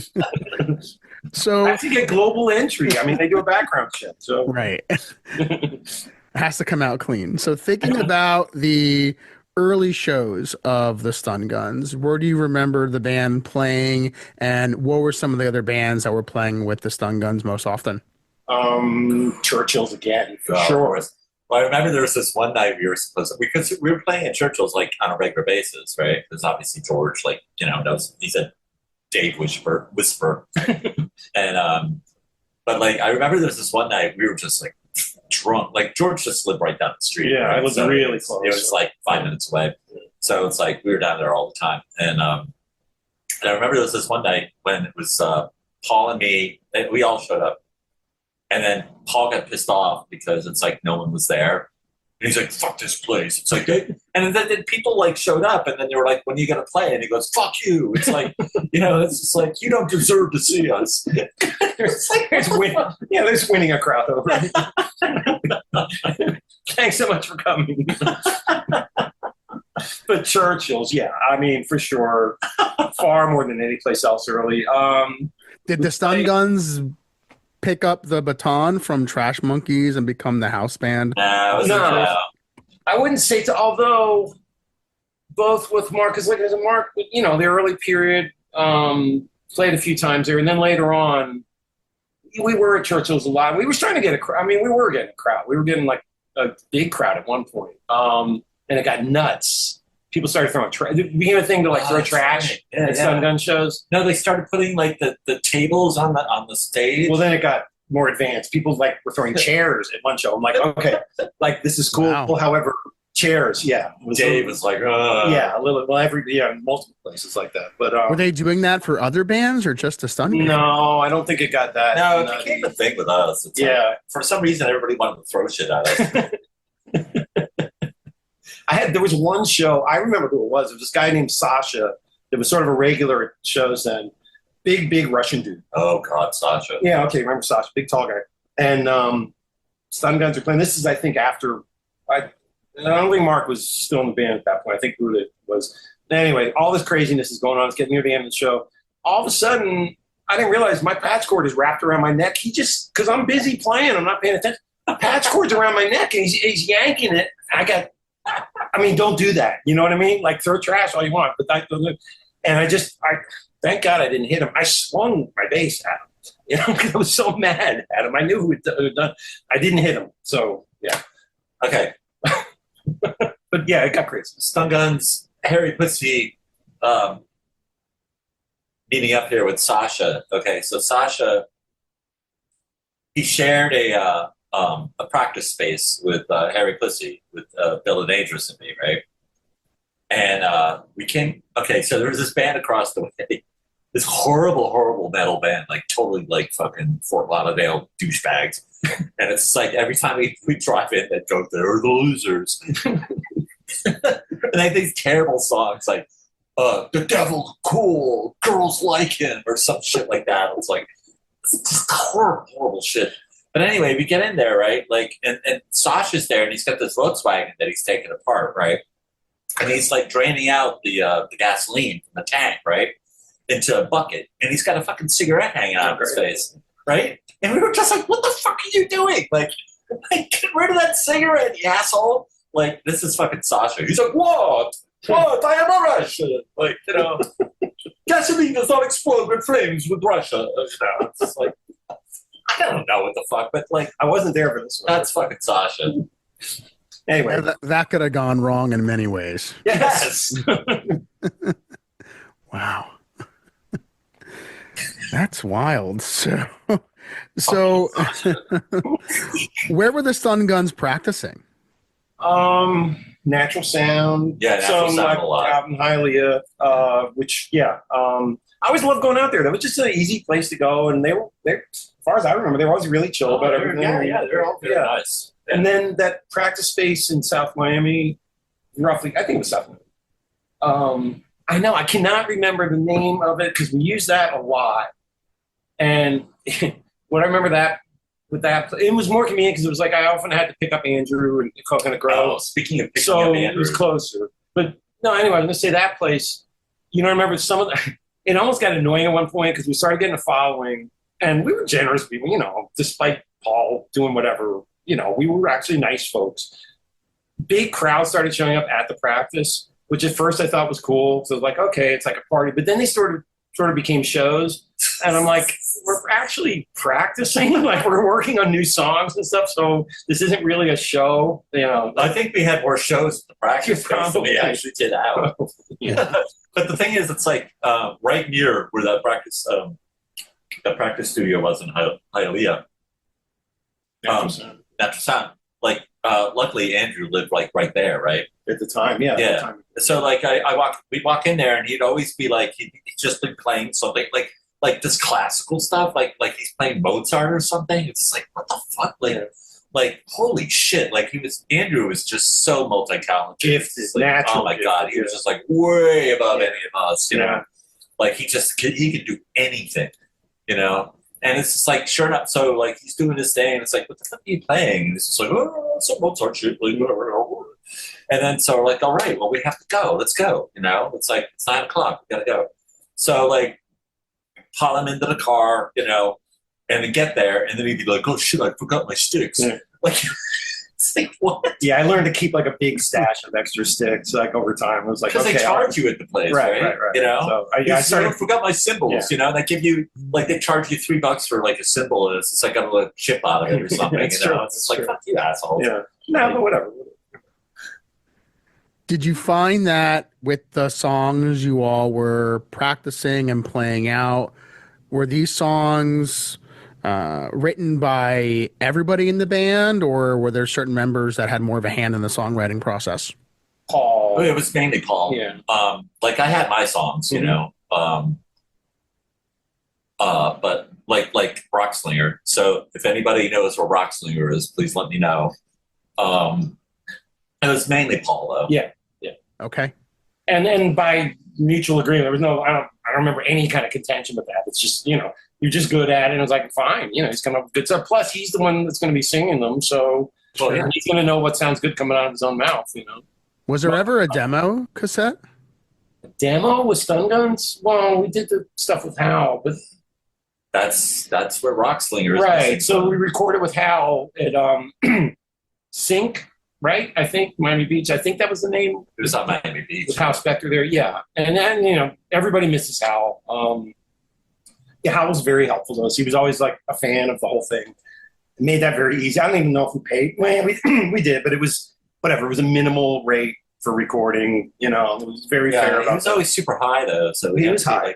That would be like, what about, you know, do you want to put that guitar part in? Like, yeah. You know, oh, right. But I guess, yeah, I would call that a demo because I don't think we recorded that really with an intention to. No, that was release the original. anything. Right, that was the original version of the Stun Guns. So Yeah. that's Yeah. And then we were on a local label called Star Crunch, but that might have been after you left. I believe it was. Yeah, That was Chris Lucas and Mary. They ran that label, That's right? Yeah. So prior to the 7-inch that came out, was there any output that you had available at shows for people to purchase, or was it just come to the show, see us live, and t-shirts? Dropping the ball No, with that t-shirts. later on, yes. Listen, merch was like not even a thing back then. No. Like it never even occurred to us, you know. It's just like because when we played with Harry Pussy, we played in Jacksonville Beach, like on our way to like out to the Southwest or whatever, and we played with Sabido, and because we were on tour with them, and like they had all these like, you know, it was like a merch table, and we were like, what the fuck, like, and then it's just like we found out they made $2,000 in that one fucking gig from fucking merch. And they were, what the fuck? Like, we got to immediately come up with a t-shirt, right? Like, you know, because it's like, we're missing out here. It's like, you know. It was Stun Guns. This never occurred to us. So. No, it never, until that happened with the fucking Sabido thing. It never occurred to any of us, you know. What do you remember about the first design of the shirt? With the Harry Pussy? Yeah. Oh, it was very, very basic. It's you know Rod Stedman, right? The dude that did the artwork for No, Ralph Stedman. You mean Ralph Stedman? Ralph Stone. What do they say? Ralph. Anyway, so like what Bill did was he screened the letters, right, from the book to the spell Harry Pussy, right? So it's just a white T-shirt and like Stedman's like lettering, like font or whatever. Like that was it. It just said Harry Pussy. It's like, you know. And then we started making bank because people were like, you know, of course I want to wear a shirt that says Harry Pussy. You know? Right. Maybe not at work, but It's not often you have anything in your closet with something like that on it. what will I wear today? I had an important meeting later. So the Stun Guns' first actual recording output, that was the 7-inch that came out. I can't believe it's not Murder on Star Yeah. Crunch. Is that right? Yeah, that would have been the first one. Yeah. Okay. So, Mark, why weren't you on that recording? Was that? What? Why weren't you on that? Well, I was with Harry Pussy. Yeah, he was in Harry. Because you're with Harry Pussy, that was basically it. Like that. Yeah. Because I know there's been a lot of people who may be playing in 2, 3, 4 bands all at the same time. What was it about just what you were doing? Why you wanted to just focus more on Harry Pussy? Well, because we're out of town all the time. Yeah, they were busy. Gotcha, okay. Touring, they were. Yeah, we were barely in Miami, like Got it. years, you know. Yeah, and then we got lucky. So Sun Guns got lucky. Brian Bush, but Buddha. Everybody that knows and loves him, it's Buddha. Okay, but officially Brian Bush. And I met him through Paul. They all knew him. I mean, I kind of knew him peripherally, but it was just such a great fit. He came in. We were very lucky with that because it was like, okay, let's try to get this band back together. Buddha wanted to do it, and it was like right away. It's like, okay, this totally works. So, I mean, I missed playing with this guy for sure because that was kind of symbiotic. His band history was a lot longer than mine, but any band history I had was always with Marky. So that was different for me. It's like, okay, I'm in a band now without Marky, but Buddha was great and just such a lovely human being, still is. And plus playing with Andrew, like both Sam would always say how gifted he was. Yeah. Andrew, Genius. yeah. And I mean, Andrew made me, I was like a mediocre bass player all the way. I would say that without hesitation, all the way through Trash Monkeys. I mean, I could hold the rhythm or whatever, but I just got better. Playing with Andrew just made me better. So I was starting to get more into that and more into kind of like actually thinking of myself like, all right, I can do this. This is pretty musical. And I just like the whole direction of the band. So, Right. yeah, I mean, so it was, he was busy with Harry Pussy, and we were just both doing our own things at that time. But, always in touch with each other. He's looking for something. Did you notice that there were people who followed the Stun Guns that came from the Trash Monkeys period? Yeah, I guess. I mean, at least South. Yeah, sure. I mean, yeah, definitely. Like in South Florida specifically, like Michael Bryan again was a fan, right? Like legit. He wasn't just like being nice, like, oh, we all like each other. I love your band. No, he really was into it. Libby, all those people, Jeff Hodap. Okay. Oh yeah, Jeff Hodap. Right. I mean, these are all people that have been Trash Monkey fans. We forget. Jeff, of the course. picture of Dorian Gray. Yeah, right. But yeah, so that crowd definitely followed from one to the other and liked it. And then I guess like there was a whole bunch of new people that I hadn't met before, like younger punks, essentially. They were all roughly 10, 12 years younger than me. So I was kind of like an old fart to them. And they would act like, oh, this guy was in Trash Monkeys as if, whatever. But yeah, I mean, organically, definitely this, some of the same people and all that cross-pollination. Right. Sure. Were the Stun Guns playing more places, whether it be in other parts of the state, maybe perhaps more than what the Trash Monkeys did in their period? Definitely. By far. I mean, by far. Yeah, Stun Guns got pretty good about, like, we wanted to. We wanted to tour. We wanted to travel. So, yeah, and we could be colossal fuck-ups, but we were also, when needed, we could get organized. Like in 95, which wasn't that long after Buddha had come in, there was this whole connection between Chattanooga and Miami that exists to this day with the punk crowd. I don't even know exactly how that started, what the original, however, we immediately started hanging out with these Chattanooga people, and we put together a tour of this band called the Schaefers out of Chattanooga. All of them still wonderful friends. So Stun Guns, Schaefers, it was 8 of us.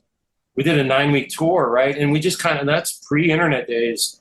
That was book your own fucking life, the maximum rock and roll thing. Okay.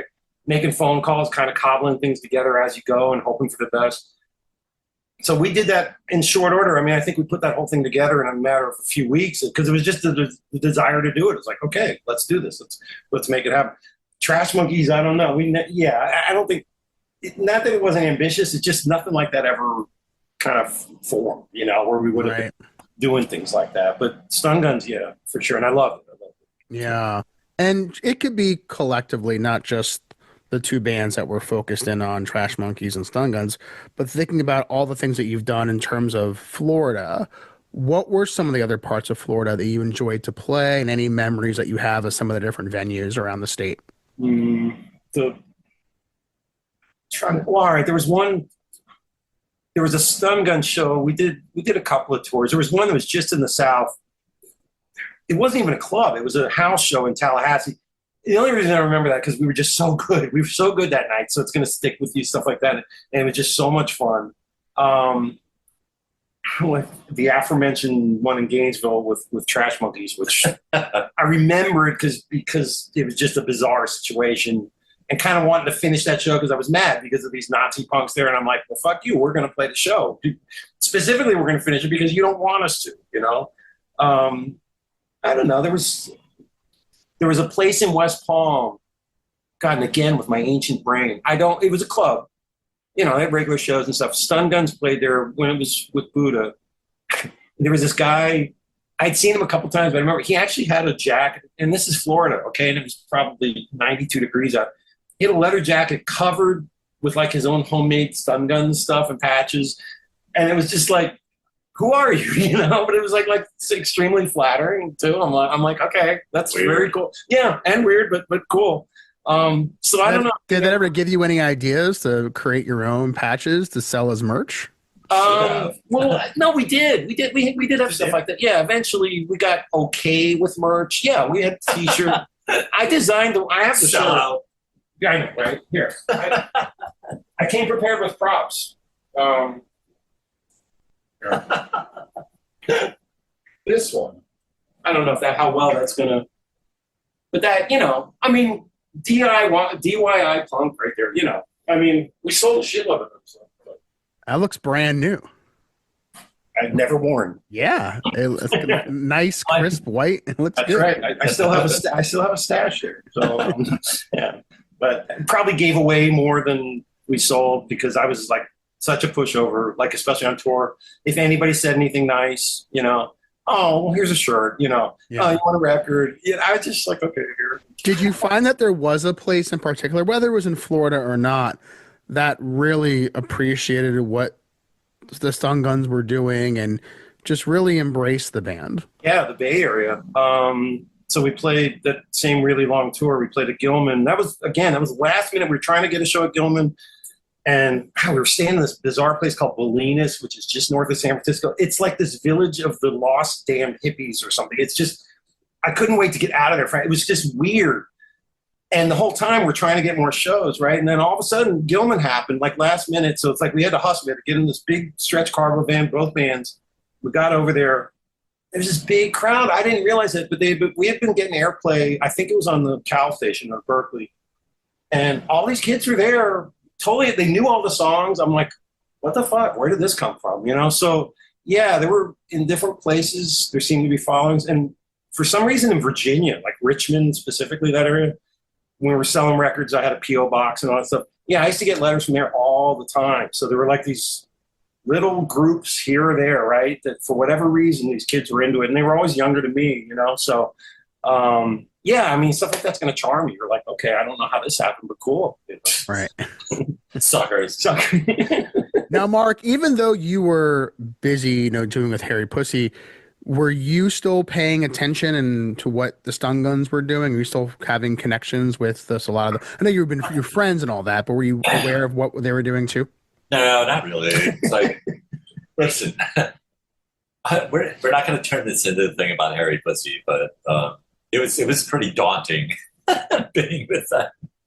I mean, I love them both, really, I do. But we had a lot of fun together, but I'm just saying it took all my energy to like focus on our craziness. Yeah, understood. I mean, we were in touch the whole time. It was never, we've been best friends forever. Okay, so wait, hold on. So I came back to Stun Guns. Remember? Yes, briefly. Yeah, in That's right. 1997. Yeah, that's right. That's right. So I told Bill, it's just like, I can't take this anymore. Like, I'm quitting. And then that was in 1997. He said, "We're just doing one more tour. I swear." It's like, we'll make money. And I was like, no. I mean, they did, but like, I was an idiot and I quit. So I went back to playing with Stun Guns. But the thing is, I'd been like playing with 4 strings, like doing the Harry Pussy thing for like 3 years. So I couldn't play 6 strings anymore. I mean, my brain was just not doing it. Like, so yeah, that didn't last long. What happened with that band? Wait, hold on. So right after that, like, we gave it a few tries and it wasn't working. Like, my brain wasn't functioning. And then I got Buddha was playing with the Drug Czars. The Drug Czars are, right? Another great Of course. Yeah, the great Michael O'Brien and Jeff Odap and Chuck. Yeah. And so I guess Buddha had left. Kenny Lindell had left, and then Buddha took his place, and then Buddha left to go back with the Stun Guns, and then I took Buddha's place, as far as I remember. I think Buddha has a different story, but whatever. So I started playing bass with the Drug Czars. So it's like, this all happened within like months of each other, right? Yeah. I went back to I left Harry Pussy, I went back to Stun Guns, and then I wound up with the Drug Czars. Yeah, that's right. Yeah. It's crazy, and I played with them for like a year or something, like whatever. But When you came back, when you came Huh? back to the Stun Guns, did Buddha stay in the band or did he step no, out? he wasn't there yet. Oh, No. in 97. Yeah. You guys had broken up before. Yeah, so there were They a couple broke it times- up. Yeah, Oh, okay. we would break up, and then a couple months later, like, we fall back into each other's arms again. Like, okay, all's good. Yeah, I mean, it was a high maintenance bunch of people, like much love, but high maintenance. So yeah, stuff like that would happen. And we're like, okay, I guess that's it. Yeah. So when I told him I quit Harry Pussy, he said, "Well, come back with us." And then I was like, okay. But then I was just like, oh, Yeah. brain isn't working. so then they were like, Mike was like, "Come play with us," and I was just like, "Okay, I'll go play with you." Mhm. So and then Buddha came back to them. Right. Yeah. It's hard to keep track. It is actually, yeah. Like something right now, it's coming back. You're doing a good job bringing it all back Remarkably. together. So, This always helps, doesn't it? Yeah. and I know we talked about the Eat. I know Mike O'Brien, and I Yes. believe there is a Eat cover on the Stun Guns did of Communist Radio, right? This radio, Oh yeah. which is number one, a blast to play. It's so much fun to play. Okay, so just strictly musically, I love playing it because it's just fun. Okay, 2, obviously, come on, it's the Eat. And the best part though, you're always like, okay, I think everybody in South Florida, like, literally bows down to the Eat, like South Florida Mount Rushmore stuff. Okay, Mike O'Brien was like, gave us the seal of approval on it. He loved the cover of it. He was like, because other bands covered it too, and everybody loved that song. And Mike made sure to let me know. He's like, I like that cover the best. Which, come on, that's like coming from Mike. You're like, this makes my month, So yeah. I love playing it. So hope we did honor to it, but It's nothing like it's a the great original. song. Yeah, great cover. You guys also did some work with Dan Destructo from No Fraud. Yeah. We recorded in Vero Beach with him. A lot of stuff. Most of it we never used. I still have the masters, I think, from all of it, probably. But yeah, I mean, there was an extensive amount we used. The only regret with that, I wish it had kind of been, that was all pretty much in one day, and then we came back over to Miami. In retrospect, I wish we had like 2 or 3 days to do that, honestly. The output would have been a lot better. It wasn't really, I mean, we were fine. We could get our shit together. But knowing that band, if we had another day to go at it, and the output would have been a little bit better. But whatever, that's maybe nitpicking, it's fine. But he was easy to work with. And thinking about just some of your personal favorite Stun Gun songs, do any spring to mind? Rock Slinger. Why, Mark? The one where there's a reward for, right? Yeah. You may have. I don't think we've mentioned Rockslinger yet in this interview. So Have we mentioned Rockslinger? I can't remember. You might be able to play a drinking game to how many times you hear okay. that song mentioned. There you go. I'll give you mine definitely Bullet in the Head. And it's because, again, it's fun Great to play. Yeah, it's just a fun song to play. Andrew wrote that, right? But Who wrote that? that's a Paul. It's got that mafiosi kind of thing going on. That's anything like that involves violence is Paul, you know. Anyway, I'm pretty sure. I love it because it's not just fun to play. It's a cool song. We had just, when we recorded it, like the one that's on the record, so we had just written that song, I think, like 48 hours before, 72 hours. So it was brand new.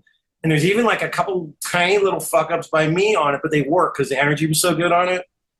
And I remember recording it and just being like, I don't care if there's a fuck up. I actually got away with it. It sounds like I meant to do that. And it's just, maybe it's because of the way I listen to it, but it's just like, it's the energy, you know, I just remember being very happy playing it. So that's my favorite Sundown song, you know. A lot of them are good, you know. Yeah. Brand New Year is a really good song, you know, like an anthem. Yeah, I guess there's a couple Sundown songs I would say like, whatever, you know, I'll throw away, but not too many. I really did like, I love that band. Yeah. Yeah. Some great songs for sure. Thinking about the people who were going to the Stun Gun show in terms of the audience and the participation, the pits, that sort of thing, was it a lot different, that vibe, compared to when the Trash Monkeys were playing? Yeah, I'd say 100%. I mean, even with the crossover, people that like both, yeah, very different. I mean, like I said, Stun Gun crowds very early on got nutty, but fun, you know. Sometimes maybe went a little over the edge, like I said, with the chairs. It's like, okay, I don't want to wind up in the hospital over this show. Right. You mentioned about the chair instead. Yeah, I mean, you all played all over. And that spread. I remember there was a place called Dottie's in Atlanta. That was the very beginning of that really long tour. And she was a sweet old woman and named Dottie that ran that place. And they trashed it. I mean, the place, I don't know what a sellout was there, but it was packed. I remember it was absolutely packed. So it was really energetic. We played good too. And they essentially trashed the place at the end of the show. I mean, there's chairs everywhere. There's trash everywhere. I felt so guilty. I think I spent like an hour after that show helping clean up because I was just like this poor old woman, you know, but she was cool about it actually. But yeah, in terms of different audience, for sure. Trash Monkeys, people would get into it. I mean, they get enthusiastic and stuff, but it's like they're kind of flabbergasted, I think, a lot of the time. But like, it's just like Lloyd was such an overwhelming, weird stage presence. I mean, weird in a good way. That just captured everything. Where Stun Guns musically, it was just more kind of conducive, I guess, to people going ape shit or something like that. Well, because of Andrew, you know. Yeah, plus you're there, yes. Andrew is the heart of the band. Yeah, you're getting the Paul show, but like Andrew on drums, like, okay, look at this. Right. Yeah. Did the Stun Guns or Trash Monkeys ever have the opportunity to open for some bigger touring bands or national bands that you can remember? Not so much Trash. No. Remember that time there was a chance we were going to open for the Ramones once. Remember that? The Trash Monkeys? Yeah. Bill had some connection, and it was kind of horseshit. It was like it would have been completely finagling their way onto this bill. Anyway, it didn't happen. So I'm thinking it was Stun Guns. What was your name? Crudos, I think it was, in L.A. Los Crudos? Los Crudos, yeah. Los Crudos. Yeah, we played with them. We developed a really good friendship with New Bomb Turks. They were into us. They were aware of us and into us. We were actually, okay, I'll give you one big regret. Actually, the only big regret I got with Stun Guns. So they liked us. They came to see us in Los Angeles. Of course, I was a big fan. I knew who they were. And very similar kind of band, really. The same mentality. You know, they drank too much, all that shit. And, you know, tongue-in-cheek, they didn't take themselves seriously. Anyway, we struck up this friendship. And they were like, hey, we'd love to have you on tour with us. And I'm like, yes. So that was actually going to happen. And we would have had a chance to play in Japan with them, which I'm like, holy shit, you know, this is amazing. So, of course, that's when we actually really broke up. It was right then. So, you know, timing is everything. Typical. But yeah, as far as we played with 15. I don't know if you remember them. They were kind of notorious. They played naked on stage. Okay, yeah. They were from out west too. Yeah, we played a show in Manhattan with them. They were the headliner, like rightfully so. We blew them off the stage. Okay, we did. We were so good that night. So I don't know, stuff like that. It's like bands that had a following, like in the punk scene, but they weren't at the upper levels of it by any means, that mid-range, wherever that is. Yeah. Yeah, no, that makes sense. And did you both, Mark and George, did you both ever have the chance to tour together? No, not really. No, well, yeah, sort of. Okay, yeah, in 1984. Yeah. Like I said before, with Broken Talent, we had a whole entourage that went like on this tour with us. Like, and it was a very small tour, right? Libby was along. Yeah, Libby. Yeah, Libby. Brian Douglas Clemens. Yeah, the whole crew. Like, that's where we met Anti-Scene. You ever heard of Anti-Scene? Of course. Yeah. Yeah. Malcolm plays with them now. Right. But is that when you were going up through North Carolina? Yeah, exactly. Yeah, we played with them. We opened for them in Columbia, South Carolina. And, Jeff had like the washboard shit going on. He was like throwing M80s into the crowd and stuff. And I was like smoke bombs. And I was like, yeah.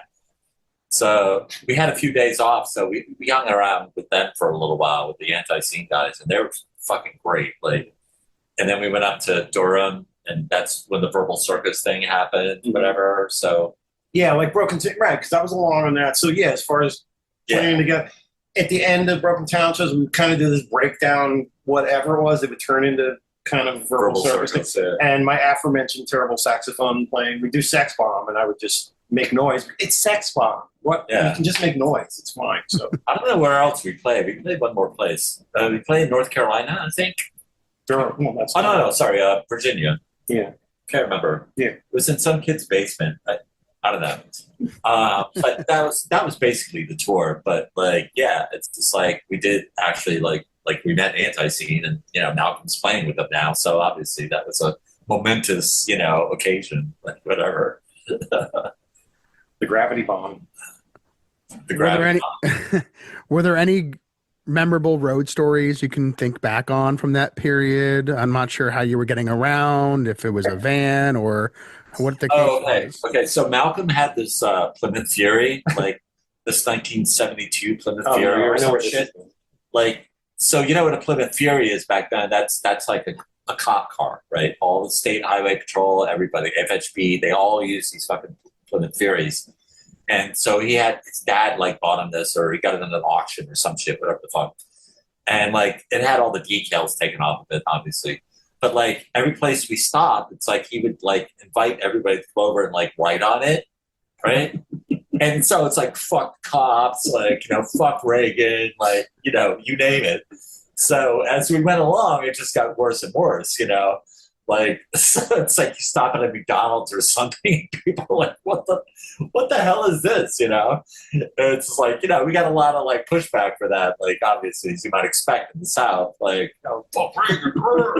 I'm pretty sure Malcolm sent me a photo of that car. Nice. Oh, good. Yeah. I wish I had a photo of that. Yeah. I can only imagine the reaction you all got. Are you getting the Heritage USA? Oh, Heritage USA! Oh my god! So, Heritage USA is. I'm taking a quick break. All right. So I don't think so. It's okay. It's what's his name? Tammy. It was. Tammy Faye Baker. And, yeah. Whatever. They had this like amusement park, right? Yes. For Jesus, and like it was like a campsite or whatever, right? And it's like right on the border of North Carolina and South Carolina, right? Like just a few miles. And like, so we went in there with like Lloyd, because this is before Lloyd was in the band or whatever. He was just on the tour with us, right? All these fucking weirdos. We decided, we need to do our laundry, right? So we go into this place, like it's KOA camp for like Christians, whatever, Nazi Christians.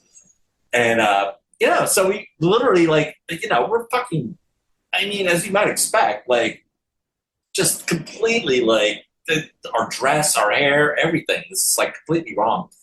And they were just so shocked by us that like they didn't know what to do. And like we literally went in there, did our laundry for like however long it took, like an hour or whatever the fuck, did our laundry.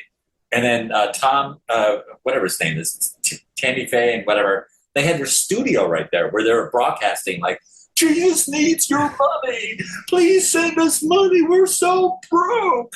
You know, and then on our way out, like someone gave us a Bible, right? Like there was here you are, have a Bible. Like you need to get yourself straight, you know, whatever. And so, shit, I forgot. Generic Death was with us too. You remember? Yeah. All the boys from Generic Death? Yeah.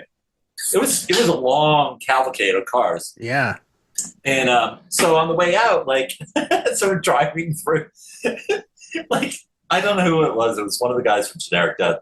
He was like, he had the Bible out and he was just like ripping the pages out and just like out the window and just like going like this with the Bible. Terrible. I think I remember Libby also telling this story, but she didn't she didn't get into the some of those Libby was there. Libby was there too. That's right. Yeah. Every time I hear that story and I get more and more because Libby shared her version, then I heard Malcolm share, now I get yours, and I feel like now it's more of the complete story. It's all congealing into the action. Yeah, right. Yeah. I'll have to wind up piecing it all together and get the whole thing. So. Well, you notice Heritage USA didn't last very long after that. So no, we totally busted. You know, so I think we did a service to the entire nation, possibly the planet. Yeah. FBI was like, "What the fuck is going on there?" Yeah, I mean, it sounds like that was. I mean, it's a crazy situation. I mean, you were all, I'm sure, being looked at like you were from outer space. Yes. Yeah, essentially we were, but we were looking at them the same way. So well, that's why we got away with it though, because they didn't know how to react to us. You know. Right. Yeah. I mean, it, like, you know, instead of it like instinctively like going to like grab their shotguns and stuff, they were just like, "What the hell is going on?" Yeah. Like. We just had that like one like, you know, timeline, the window, you know, to like do our laundry. I mean, honestly, we didn't look any stranger than Tammy Faye Baker. So come on, you know. Well, who's looks like more of an alien? Like, I mean, honestly. And it was Jim. That was. Yes, Jim Baker. Jim Baker. Yes. Yeah. His name wasn't coming to any of us at that moment. And I've been thinking about it. I'm like, what was his name? It did come to me, but I was in the middle of going to the bathroom. So in fairness, I didn't want to make an embarrassing moment, which I'm doing right now. So, Jim and Tammy Faye. Yep. Well, I think it's been great just hearing a lot of the stories and the origins of both bands. Trash Monkeys and the Stun Guns, and I kind of want to just ask this last question in terms of what others in the band over the years, both bands, Trash Monkeys and Stun Guns, from your conversations. I know not everybody's with us anymore, but as far as from what you can remember from any conversations you've had, what do you think is the collective opinion of the legacy of both bands? Oh boy. Do we have a collective legacy? You can take that one. No pressure. Well, we're collectivists. We are both communists. Yes, that's right. We should let the world know that. Yes. You know, longtime Marxists here. Stalin. Oh, the best. No, you know what? Okay. Overall, I mean, it sounds just dopey, cliche, but just that it was fun. I mean, it's like. And I would say this from having worked in a music venue, the same place here in Philadelphia that Mark worked at for years. We were both there, Johnny Brenda's. Worked countless shows there. What I would always remember remind me of when I was playing. If the band isn't having fun and if they're taking themselves too seriously, honestly, then fuck them. I mean, because at least with punk, that's what this is supposed to be all about. It's supposed to be about just doing what you want to do, okay, and not too many rules. And that doesn't mean. You know, okay, there's punk bands that suck, but it's got to be fun. It's just got to be fun. And I think both overall, yeah, we had our share of drama and big time, okay? But it was never like animosity at all. You know, these are people that genuinely cared and loved each other and still do. All of us that are still around, you know? And That's all. It's no overarching, like, oh, no vision. You know what I mean? It definitely didn't have a vision. No vision. Blind, groping in the darkness, But I think that's part of the appeal too. yeah, okay. It's like a big car wreck, Yeah, it's fun. Yeah, you can't keep your eyes off it, right? And both bands are very unique as far as the sound goes. So you could, I think, be a Stun Guns fan and maybe not be as much of a Trash Monkeys Oh, fan, sure, and vice sure. versa. So Yeah, no, I could see that. Yeah, they're very different, And then the way I felt playing in both bands, aside from that, like, okay, this is fun, and I genuinely want to be in a band with these people. But yeah, very different things going on for sure. But no, and honestly, I think most people that were into it probably had a really good time with a lot of those shows. So what else is there, yeah, I think when you look at whatever is available from both bands, as far as things that are on YouTube, for example, and you read some comments that people leave, you can see that they're passionate about both bands. Yeah. And especially those that had the chance to see one of the two, or those that were lucky enough to see both. So it's nice, and it is something that is fantastic, that there is a lot you can still listen to as far as output. You have the CD, and there's Stun Guns have a I think like one compilation, I believe, of songs. Yeah. So Yeah. there's lots of music for sure. Yeah, right. And there was nothing we could do about it, which is Yeah. Again, there's something I'm happy with what's on. There's stuff definitely that could have been on there. Maybe if I could revisit it, there might have been one or two songs be like, we probably should have put this one on and stuff. But that's nitpicky stuff. I'm happy with it, Yeah. I still enjoy listening to it, which that's a good sign, because it's your own stuff and you can feel about it differently. I think years later, both bands, I still really enjoy listening to them. So, Yeah. that's a good thing. It's good stuff. And timeless, I think, too. Oh my God. Yeah. So Man, say more. This is Pour it on. indelible. well, I think it's been great. Like I said, getting a chance to have you both on, George and Mark. Just a pleasure. Thank you for taking the time out Of course. to do this and to archive this story. My buddy here, okay? So You all got back together, partial reunion of sorts. So we made it happen, and it's so great to have you on. As we get ready to close things out, I'd like to give you each the last word. Any final thoughts you'd like to share to viewers, listeners out there? Take us home. the only thing, like, number one, you, Jeff, like you doing this, okay, is awesome. So I think everybody that's been involved with this and has also participated or watched these feels the same way. Nobody, to my knowledge, has really made this effort to do this. And I think geographically, we always felt kind of isolated down there. And it's like, maybe we had a better scene, tune our own horn again, but like maybe we had a better scene there that people actually recognized elsewhere in the country, largely for that reason. So here you are doing this. So to me, that's the main thing. The fact that you're doing this and inviting people on, it's great. So I appreciate it. Yeah, ditto, whatever. And come visit us in Philadelphia, okay? Like, please, anybody listen to this. And also, like I said, I'm back in South Florida a lot, so I know, plenty of very beloved folks down there that are seeing this. I just look forward to seeing you again and hanging out. The Mai Kai is open again, so I'm just putting that out there. Have a powwow there.